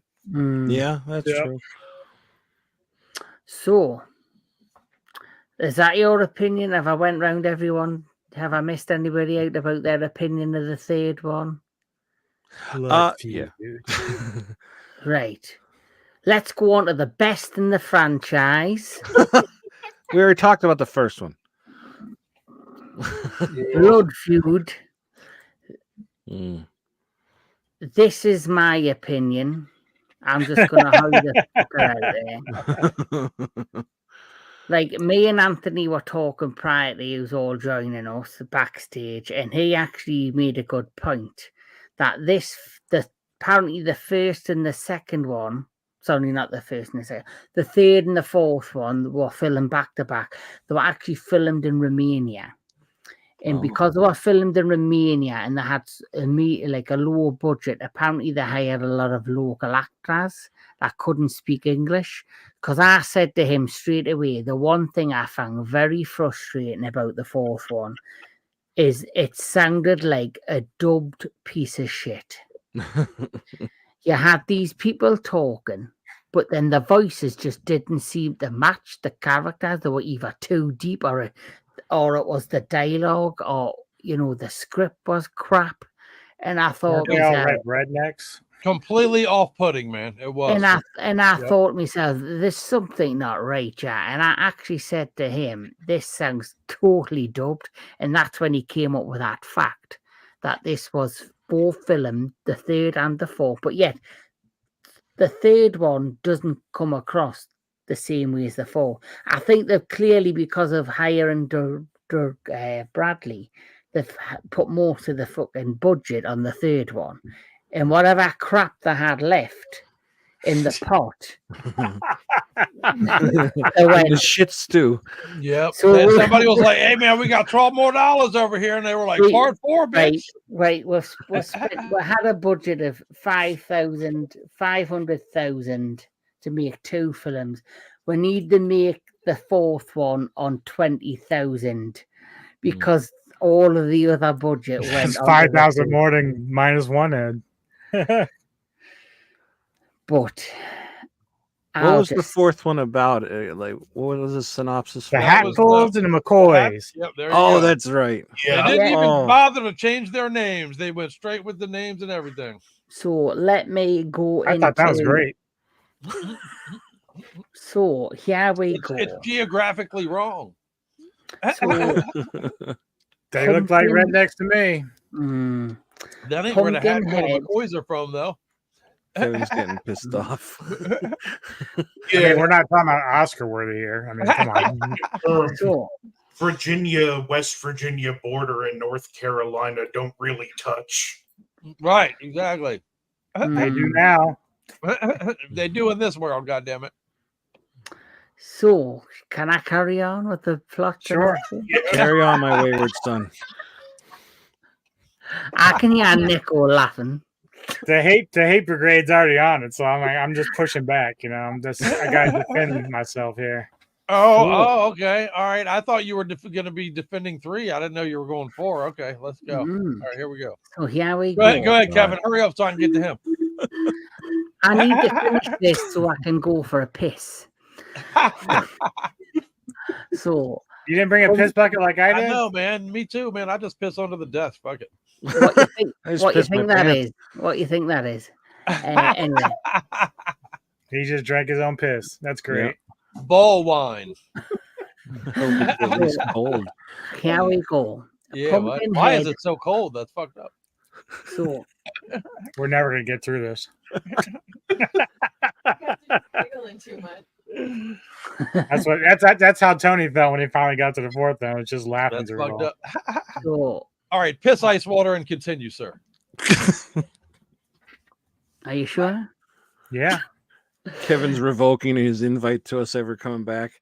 Yeah. We're done. No, this is fun. I love this. So, Pumpkinhead Blood Feud is a 2007 American made-for-television supernatural slasher horror film and the 4th installment in the Pumpkinhead film series of horror films. The film is written and directed by Michael Hurst, who should never direct and write a film again. The plot basically is 2 men on their motorcycles are driving away from Pumpkinhead. One of the men hits a tree branch in their path and falls from his motorcycle, allowing Pumpkinhead to catch him and kill him. Years later, Pumpkinhead invades a family feud between the McCoys and what's the other one called? I can't remember. Hatfields. The Hatfield and McCoys. So basically, Yes, that's sir. the plot. So basically, that is it. It is basically a horror version of Yellowstone. Yeah, good comparison. So, who would like to go first? I'm gonna go to Metalomania. Oh, all right. Yeah, I got a short one, I guess, for it anyway. But it does. This one definitely stands out to me as it's a Sci-Fi Channel movie, straight up. You know, it's made for TV. It feels it from the very beginning. The very first scene, it's the Hadleys, the Hatfields and McCoys, like meets Romeo and Juliet, if Yes. you will. You know, I was gonna say that. fuck yeah, there's a crossover love story between the two families that are supposed to hate each other, and then this accident leads to a death, which leads to the fucking redneck voodoo, baby. You got to have redneck voodoo in all these movies. That's the underlying thread between all of the flicks. But it's very, in my opinion, CGI reliant. And again, not enough creativity with the kills led me to a little bit of, you know, kind of disappointment with the movie. But the cast, and it just, in my opinion, not very good. I can't wait to hear what Anubis is gonna say about the movie that he finds redeeming in it. But yeah, this is the one I mostly struggled through. Like I rewatched all 4 movies just specifically to hang out with you guys and talk to you guys today. And honestly, for all of their highs, lows, misfortunes, even 3, I kind of sat through like, you know, okay, this is something I could see myself as a teenager getting from the video store and sitting with. But this 4th was the one where I really kind of struggled with. Wow, man, this is not a good fucking movie. You can't sit through this. So I'm gonna go to Mr. Tony of the Dead next. We're ranking them all. We're gonna rank them all in the end, right? Because I do want to hear you guys. Yes. Yeah. Well, I honestly forgot. Like when I asked, like, what was this about? I forgot about it. And then it's like Hatfields and McCoys. Like, oh yeah, that's right. Like, I'm just like, they said like I'm like, really? The 4th one is the Hatfields and McCoys.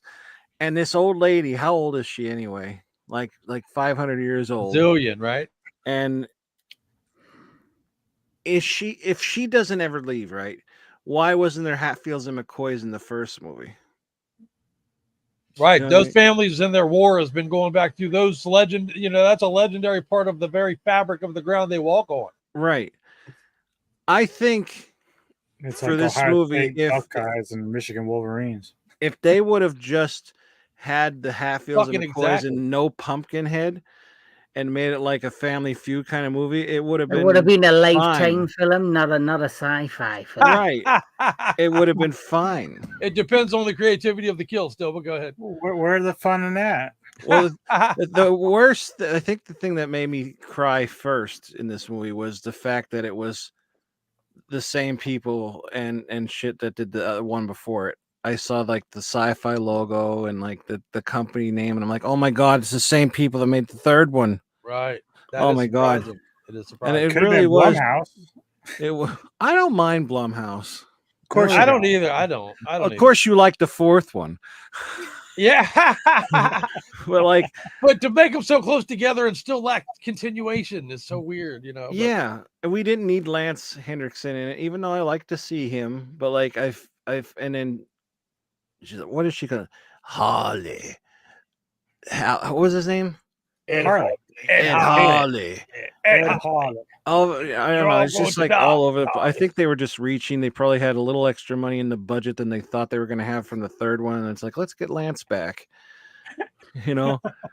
And I don't know. It's just like We'll give him some lunch just to come by. Right. Stop by, some just M&Ms. lean against something, and you know, he aged pretty good from the first one. Like he kind of still looks like he's 50. You know? Right. He But looked like, 50 at 30 and 50 at 70. This is right. This Looks is like that this was fucking my android from Aliens. my first time seeing this movie, like the 3rd and 4th. This is I lost my Pumpkinhead series cherry, and like the time I used watching it, I'll never get it back. Yeah, man, that's right. But I think this, even though it's stupid, I like the story more for the fourth one than the third. But I think the third was a better movie. But like, I can see that. I don't even remember.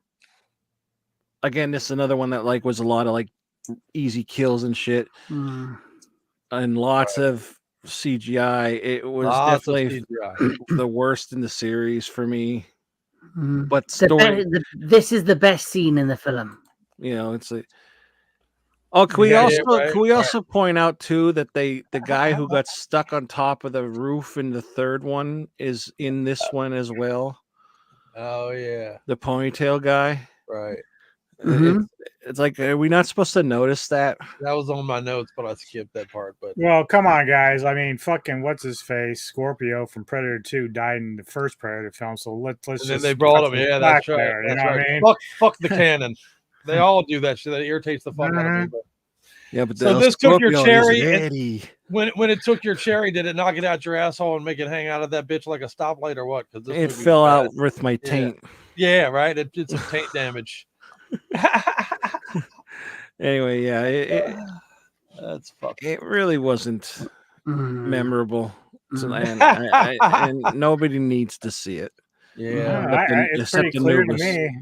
So we've got Mr. Anthony Jordan next. I'm gonna leave Anubis last.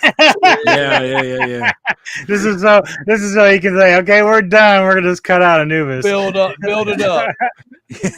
Let's go, Anthony. Come on, bring it, brother. Bring it. You build me up. What a piece of trash movie! Like, it's just.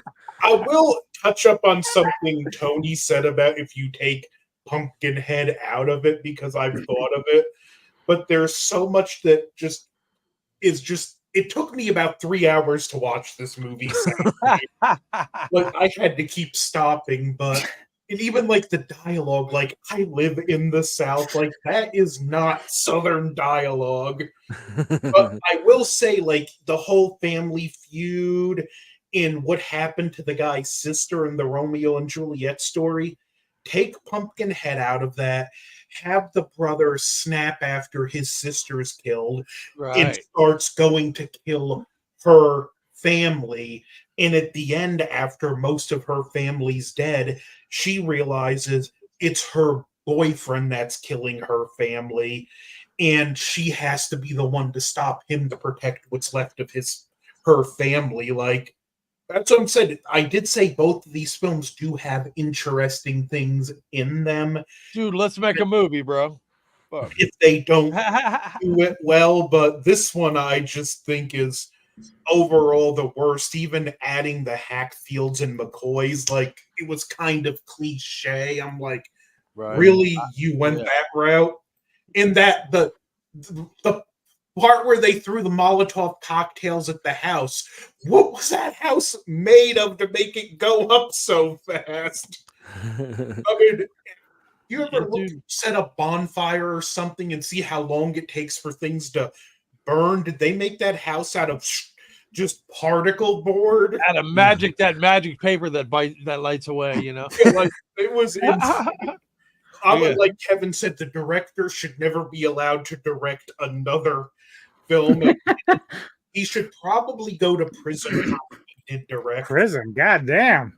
No, I wouldn't go that. I wouldn't go that bad. They threw the story parameters completely out the window, man. All guardrails, you know, it was completely just. I don't know. It was a weird way to go. So finally, you gotta put him right in the middle. Take the rest of us out. I am absolutely. Yeah, center screen. I'm very, very curious. So we'll go to Neko next. She didn't watch it, but if she had, she'd be right there with the rest of these bozos. I mean, she probably wouldn't have made it to the second one.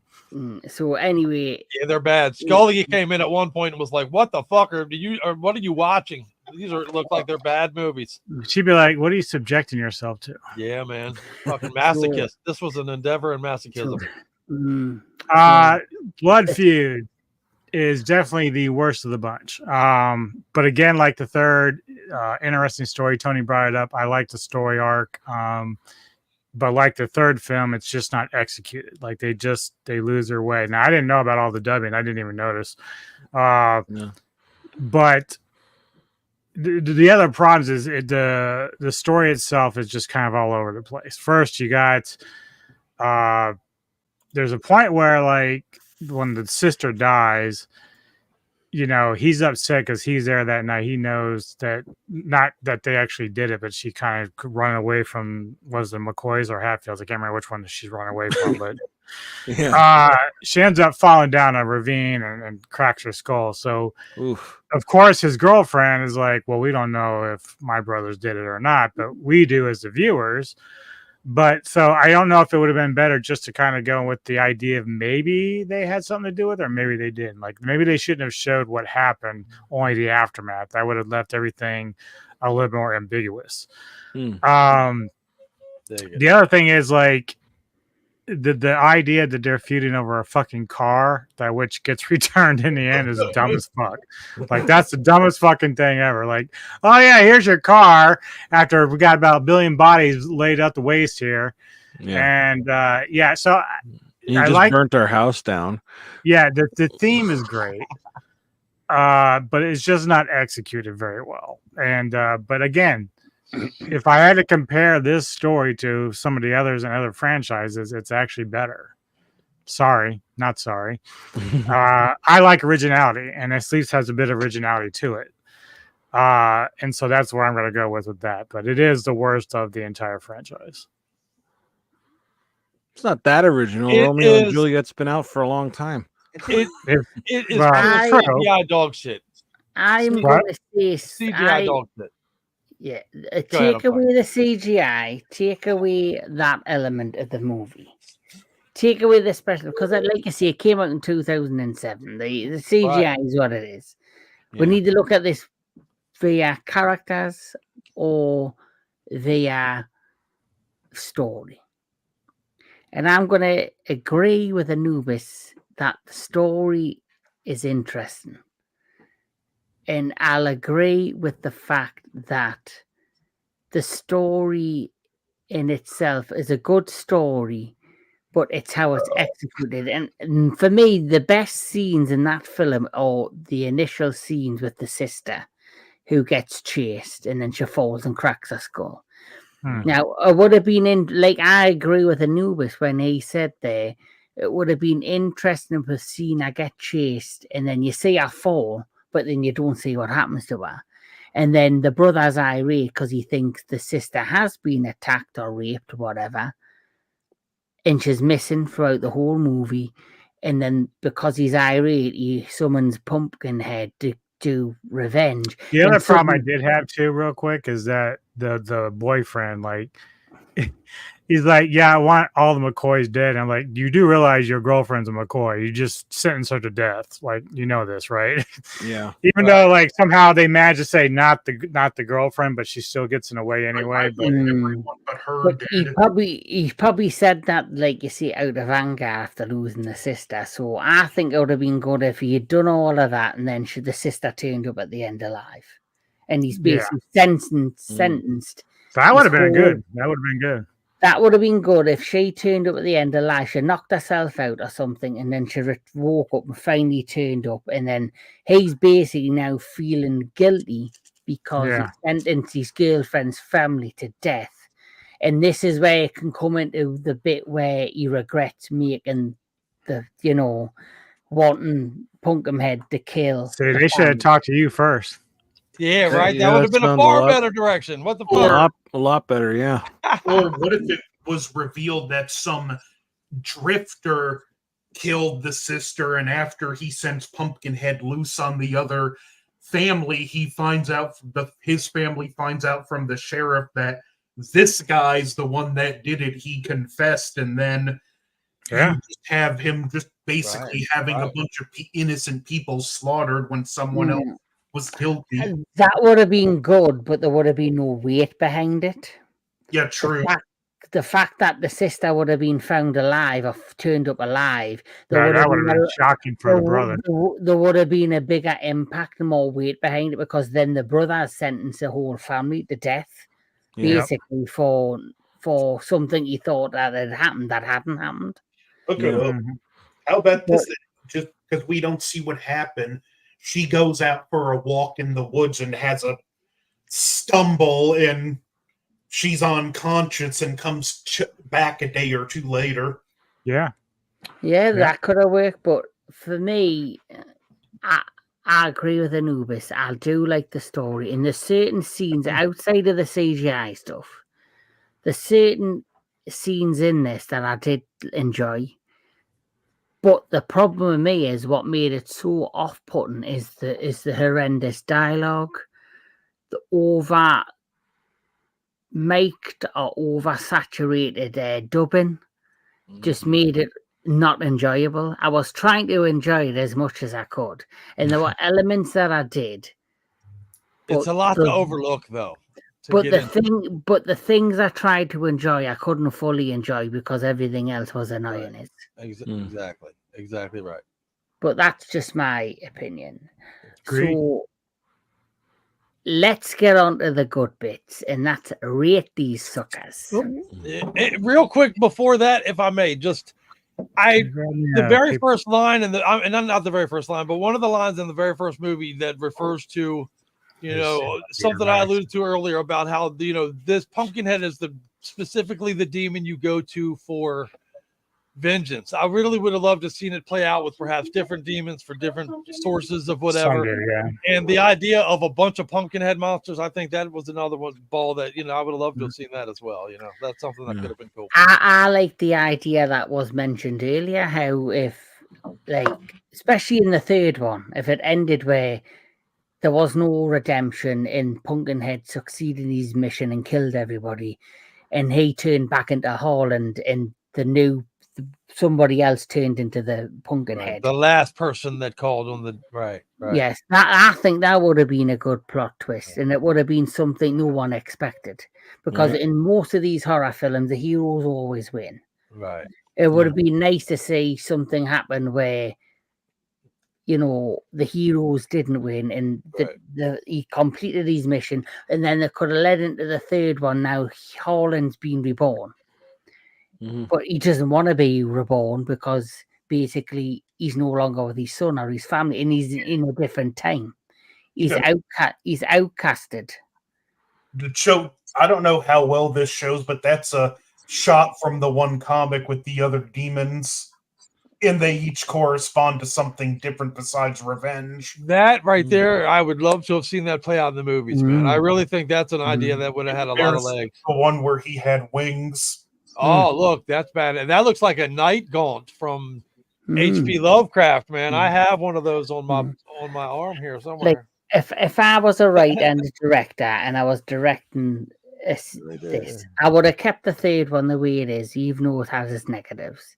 But I would have changed the ending where no one wins. Holland's brought back. Pumpkinhead's now. The name of my autobiography, No One Wins. And then he basically goes into slumber. And Holland's now trying to make a new life. Now he's been reborn in a new world, and he can't cope with it. He's in a different time. Nothing's the same. He doesn't have his son. He doesn't have his family. And he wants to basically try and turn back time and find a way. He could simply just kill himself. Yeah. But then there would have been events that happen around him. He meets a nice family who are being terrorized or bullied, something like Rambo, and he steps in. And the only way he can think of, all right, I know how I can get back to the place I was. This family that's being terrorized, I'll summon Pumpkinhead. I'll let him do his deed. And then basically I'll let him kill his. But then at the same time he's being selfish with that, there's other people, innocent people being hurt, and he now then once again has a bit of regret. And in the end, no one wins because he ends up getting killed, and Pumpkinhead dies. And that's what I would have done for the next chapter. Is the Well, fourth like something- one? I know they filmed them back to back, but is the storyline supposed to be after the third one, or is it supposed to be like sometime before the third one? Because It's if hard to it's tell supposed because to they're be right blending in after, these. Yeah. why is the old lady alive? They're She died. just look at each of them as Standalone. yeah, like Yeah, I know, I get that, but like, what time period are there? Because like, it looks, because they're so in the woods, it looks like old time. Because the first two start off like 1957, second one's 1958, and then the third one's kind of like modern-ish. See, I look at I don't know. I look at the first, the second, and the third as a trilogy, and then I look at the fourth one as like a standalone. It's like somewhere in the middle. Oh, okay. That's how I look at. I think it's like, look at any franchise, like look at Star Wars. You've got the original trilogy, the prequel, the sequels. Then you've got all the shows that are in between every fucking thing else. Yeah. So I look at it like that. Like the first three for me are a trilogy. They've got kind of the third one's definitely got a connection to the first one because of Brunt. Right. And then the fourth one, even though it's got Ed Harley in it, for me, I don't really see the connection with him in it, like you say. They just wanted to have Lance Hendrick in it Right. for name recognition. Right. And you could have said the same with the third one, that it's got both Lance and Dud Bradley in, but at least Dud Bradley does have kind of a meaty role in it. Mm-hmm. Kind of. Where the fourth one, it's got Lance names attached to it, but he's basically a side character. That's just to get people to it's watch like it. I say, it's for name recognition. Yeah. But for me, that's how I would look at it. You've got the first three or continuing. The fourth one's like a prequel / side sequel, where you could plot it in anywhere within the plots of the other three. Right. So if her being alive kind of would make sense because it's not technically after she died. She's Haggis, baby. That's how Haggis rolls. Well, why is her name? Why do they call her Miss O something or whatever it is in the second one? Why isn't she Haggis? Because this story has no fucking direct canon. They give a fucking. They changed the rules along the way. Innocent people can't die. Then innocent people can die. People who are. It's like there's no stuck to it. Every time I hear Haggis, too, by the way, I think of Michael Myers and So I Married an Axe Murderer and shit. Every time I think of haggis, I think of that disgusting meat from Scotland. Yeah. Yeah. That's what I think too. Yeah, fuck yeah. I never had it, but I think of that. I have. I vomited for 2 days. You puked for 2 years? What was wrong with her parents that they would name her that in the first place? Haggis? They might have come from Scotland and hated her. They were like, let's name this bitch gross stomach meat. It's like they named her Haggis. What other career choice did she have but witch? Yeah, right. Right. Well, yeah, she could be a witch, but she could tidy up the place for Christ's sake. Yeah, she's a witch. She's a witch. She's got rats and spiders just all over the place. Yeah, fuck me. Is it weird for me to think, what did she eat? Whatever the skulls were, yeah. Then she had rats and spiders all over the Yeah, like where did she cook? What did she eat? Does anyone know if the new thing that they're working on is it a continuation in some way of the story, or is it a retelling of the? Okay, I've heard multiple things. I think the last thing I heard, it's going to be based more off of the unabridged version of the original book, which is called Frozen Hell. But I also heard they want to incorporate things from all the Thing movies, including the 58 one. Well, I heard it's going to be a basic reboot or a reimagination of the first one, but that's what I heard. But anyway, let's get cracking and let's get to the rating. And let's get snacking. So I'm gonna go to Mr. Tony the Dead. Oh boy. Tony has done it again.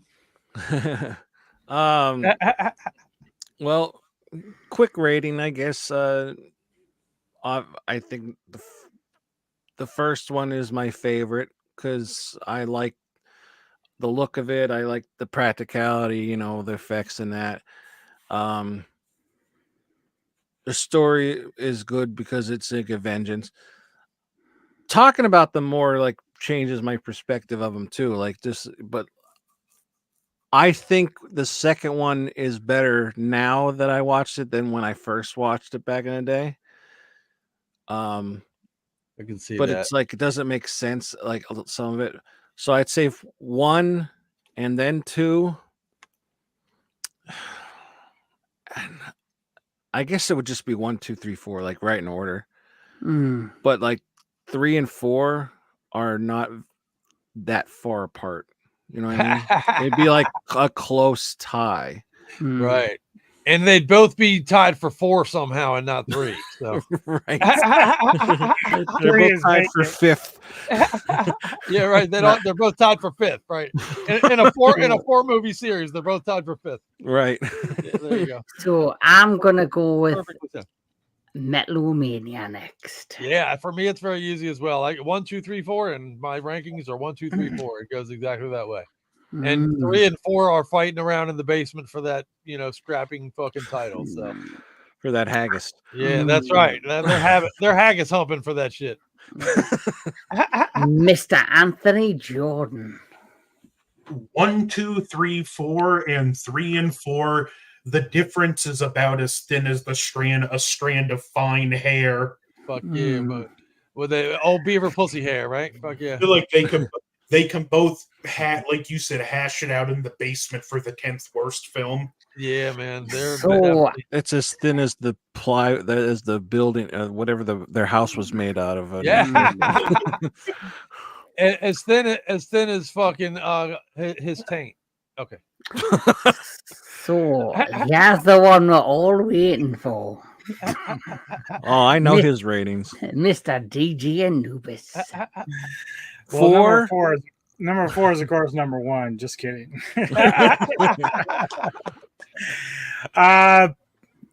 So the fourth one is in 4th place. The third one is in 3rd place, but then the top 2 are switched. I'm going number 2 and number 1, and Blood Wings will be number 1 because Amy Dolenz rules all.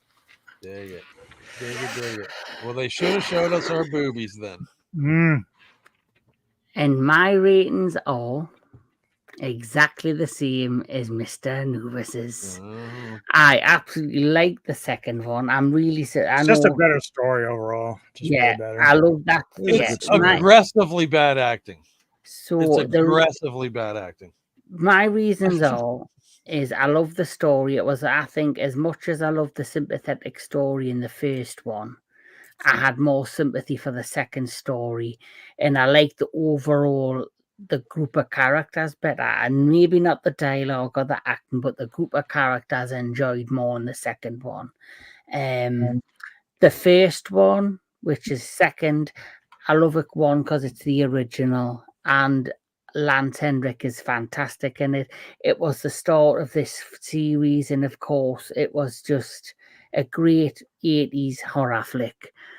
The third one, I enjoy. That's obviously third. The reason I like the third one is obviously Doug Bradley. I love the idea of the story. And like I said years earlier, I like the fact that it wasn't about a group of punk kids. You actually had a main villain. You had like a serious villain, which is played by Doug Bradley. And I like and I love how the first 3, even though I've switched them around in my ranking, I like how they're all more or less connected more, because of course the first one, the second one, they have that kind of the backstory of Harlan and how they talk about it, like this rumor or this legacy of this, this urban legend of this Ed Hardy summoning this Pumpkinhead. They brought that up in the second one, so that made it massively connected. And then in the third one, of course, you had the fact you had an older version of Brunt.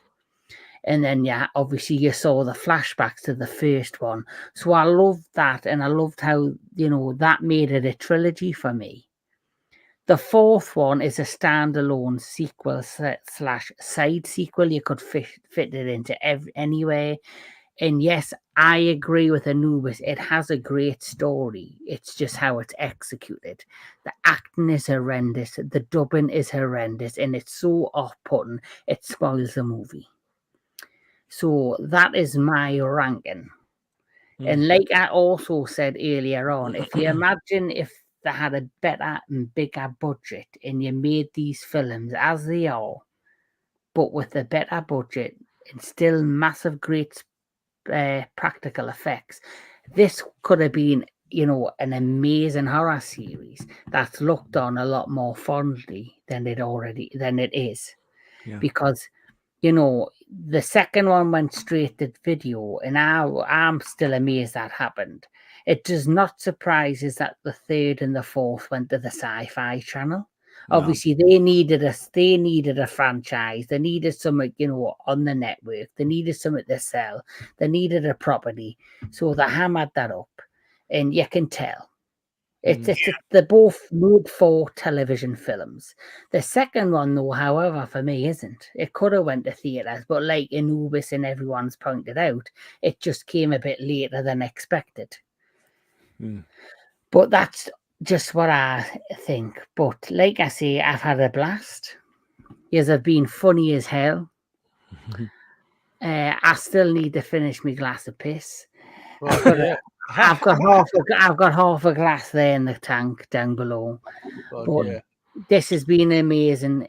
Any final thoughts of any is about the Pumpkinhead franchise?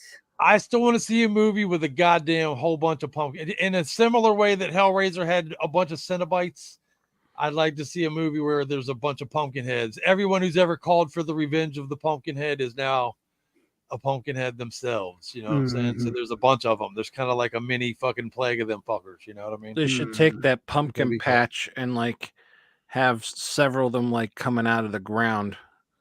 Yeah, that'd be way cool. Even the pumpkin patch as a home base of operation, even for them to come in and out of, is, there's a lot that you could do with that, man. That could be more or less the fucking cube vehicle that they use in the Hellraiser. To, you know what I mean? Could be. It was a cool looking pumpkin patch too. Fuck yeah, man. Also, have yourself one of those scenes like from Predator 2 at the end, yes, I was thinking that the Pumpkinhead guy's getting his ass kicked, and they're really going to kill him, and all of a sudden the rest of them that are as Crypt pointed out, other Pumpkinhead versions start coming up out of the ground to defend him and whatnot. It'd be kind of cool. Yes, fuck yeah, dude. That shit. Those ideas have legs. I think this bunch right here could make some good ass movies, man. So, well, as you know, Anubis knows, I am a massive kaiju fan. If I had the money and if I had the connections, and my dream would be to make a kaiju film. Fuck yeah! Because I've got loads of ideas in the tank to make a kaiju movie. My buddy Tim Connery is the guy that made Death to Metal. Have you guys ever seen that? DJ Anubis knows him. He made Death to Metal, where it's kind of a Toxic Avenger means heavy metal world. Please check that movie out, you guys. It's called Death to Metal, made by a metalhead for metalheads, man. There's a lot of Slayer jokes in there and shit. It's a great flick, man. A priest gets hit with a toxic sludge and decides he's going to kill all the heavy metal fans on the world. It's cool, man. You got to check it out, bro. Anthony Jordan, any final thoughts? Well, I don't think I'd so much want to see at least multiple pumpkin heads, but because the way I interpret it is that when the course is run, that pumpkin head body burns up, and it's that person's new body that becomes the new host for the demon. But I can see that. Do the concept, and I think one of the pitches to the original film even had the demons that had the corresponding to other things. So just have. Yeah, I love that idea too, man. So you can have Pumpkinhead, the revenge demon, but have a rage demon, a hatred demon, and a lust demon, and other ones all on the loose at the same time in the same general betrayal of some sort, right, man? Mm. And the lust, like if love the that lust idea. demon, it doesn't even have to look like Pumpkinhead. It could be like Pumpkinhead in the form of like a really good-looking like woman or Yeah, right. a Of man. course, you go whoever there they're- with that. Yeah, Well, of they're course. demons, like so a there's a like lot you can do with species. that. You know what I mean? Like Yeah, it's like, right, oh, I'm right. gonna get Well, laid, that's but actually not a actually, bad idea. We'll get Felisa Rose to play that one. Fuck yeah. Well, no, and isn't your favorite actress Amber Heard? No, Amber Turd. I mean she's great to look at though. She is hot as fuck, but I don't want to shit on my bed. You could bring a demon out. Is the demon of lust? Fuck yeah, I like that. And since she's like like the big popular woman at the minute, Jenny Ortega. Oh yeah, fuck yeah. So have you ever seen that thing with the Foo Fighters? I like that idea, man. No, but you're not seen that. Is it a film or a show with him who's out of Marvel? Him out of The Hobbit? Freeman? Martin Freeman. You watched that with him. Miller's Girl. Oh yeah, there's something where he's like banging her or something. Yeah, I saw it. Yeah. She's 18. Of course you've seen it. Yeah, I saw Yeah, it. I feel like she's too young for me to lust after. Mr. Tony's more like skin flicks. He's a skin flick guy now. I like it. Oh, yeah. Well, no, but anyway, I think I have decided what will be the next franchise discussion, and it's very similar. One that Necco's going to be involved in? Let's do it. What'd you say? Is this the one that Necco's going to be involved in? No. Oh. Like I said that. No. She can be involved. What was the one that you mentioned with Necco? Well, I know he talked about Nightmare on Elm Street, and she's a huge. Oh, fuck yeah, you got to do. I think I might keep that for Halloween. Okay. Oh, there you go. That's a good idea. Yeah, because I think I was thinking I've also been in contact with the other friend, and they're not available for a few months. So I'm going to hold off for that one that we discussed about for a few months. Then that one will be a big one. Yeah. So I'm thinking for Halloween, I want to do Nightmare on Elm Street. Fuck yeah. Okay. What are you doing, good boy? So the next one is going to be Wishmaster. Oh, fuck yeah. I like those movies. So that'll be the next one. And then August, I'm thinking, because we're in June, I fucking don't know where I am. I'm in June. So in June, so this is June. So the July one will be Wishmaster. The August one, I'm actually going to put up a poll. A porn? A poll. Smoking some pole. And I'm going to put up a poll for August. Gay porn. Okay. It's going to be a audience poll where they choose the next discussion for us to discuss. They're going to just tell you all you guys know. I just looked. Tubi has all the Wishmaster films on there. So I have them all. I have them all on my computer too. I can email them to you. So get ready, guys, because July will be Wishmaster. Fuck yeah! But anyway, I just want to poll. They're gonna pick They're gonna pick Ginger Snaps. Oh, look, there you go. Boom. And I've only ever watched the first two, so. Oh, nice. Now I got to watch 3 and 4. I hope it's not a pattern. Actually, I think you'll enjoy those. They got good creative kills in those movies. Well, because even when they replaced the main guy, Bruce Payne is amazing. Right. I forgot about that. Very true. So, well, I have a question, Kevin. You yes. said you're going to put up a poll. Are you going to give them the choices and they choose it, or are you going to rely on them giving you the suggestions? So, no, the poll is I will pick 4 film franchises within horror, and whatever wins is the one we do. Oh, awesome. So, I'm going to try and mix it up a bit. I don't want to do the big ones straight away. Like, obviously, that's why I want Halloween to be Nightmare on Elm Street. Yeah, because it's a big, and then it's a Halloween one says the month of horror. like obviously I could have went Halloween. That's too obvious. Yeah. So Halloween I will do eventually, but you know, I've just started my channel last October, so it'll be a full year. So I'll do Halloween probably maybe next Halloween 2025, who knows. So you know, there's so many amazing horror franchises and horror, you know, icons of horror. Puppet Master. I was Puppet Master, I love those. I was actually thinking of that. What'd you say, Anthony? Warlock. Yeah, Warlock. Yeah. I was going to suggest that one. There's a one that I know Anubis is dying to do. He doesn't know he's dying to do it till I mention it. Subspecies. Oh, fuck yeah. What is it? Subspecies. Yeah, that'd be a lot of fucking fun. Oh yeah. I've actually never seen any of them. I own 3 of them though. The guy who played Warlock just died, didn't he? Yeah, he was Julian Sands. Yeah. Oh yeah, that's right. Me and DJ Anubis were in Chicago last year, and we were at G-Fest, the big Godzilla convention, and they had around the same time released the new Subspecies, which is like a prequel way back in the day. And I was that pissed out my head on alcohol. I turned around the next day and I was like, did you not watch Subspecies last night? He was like, well, I fucking did. Fuck yeah. Well, it's hard to remember when you have piss coming out of your head, so. Hey, Kevin, Neko wants to know how many bottles of Prosecco you had. Yeah. And enough. But anyway, let's get back on track. And I just want to say this has been amazing with my amazing guests. As always, we have Anthony Jordan, Movies and Gaming. Please follow his channel, like, share, and subscribe.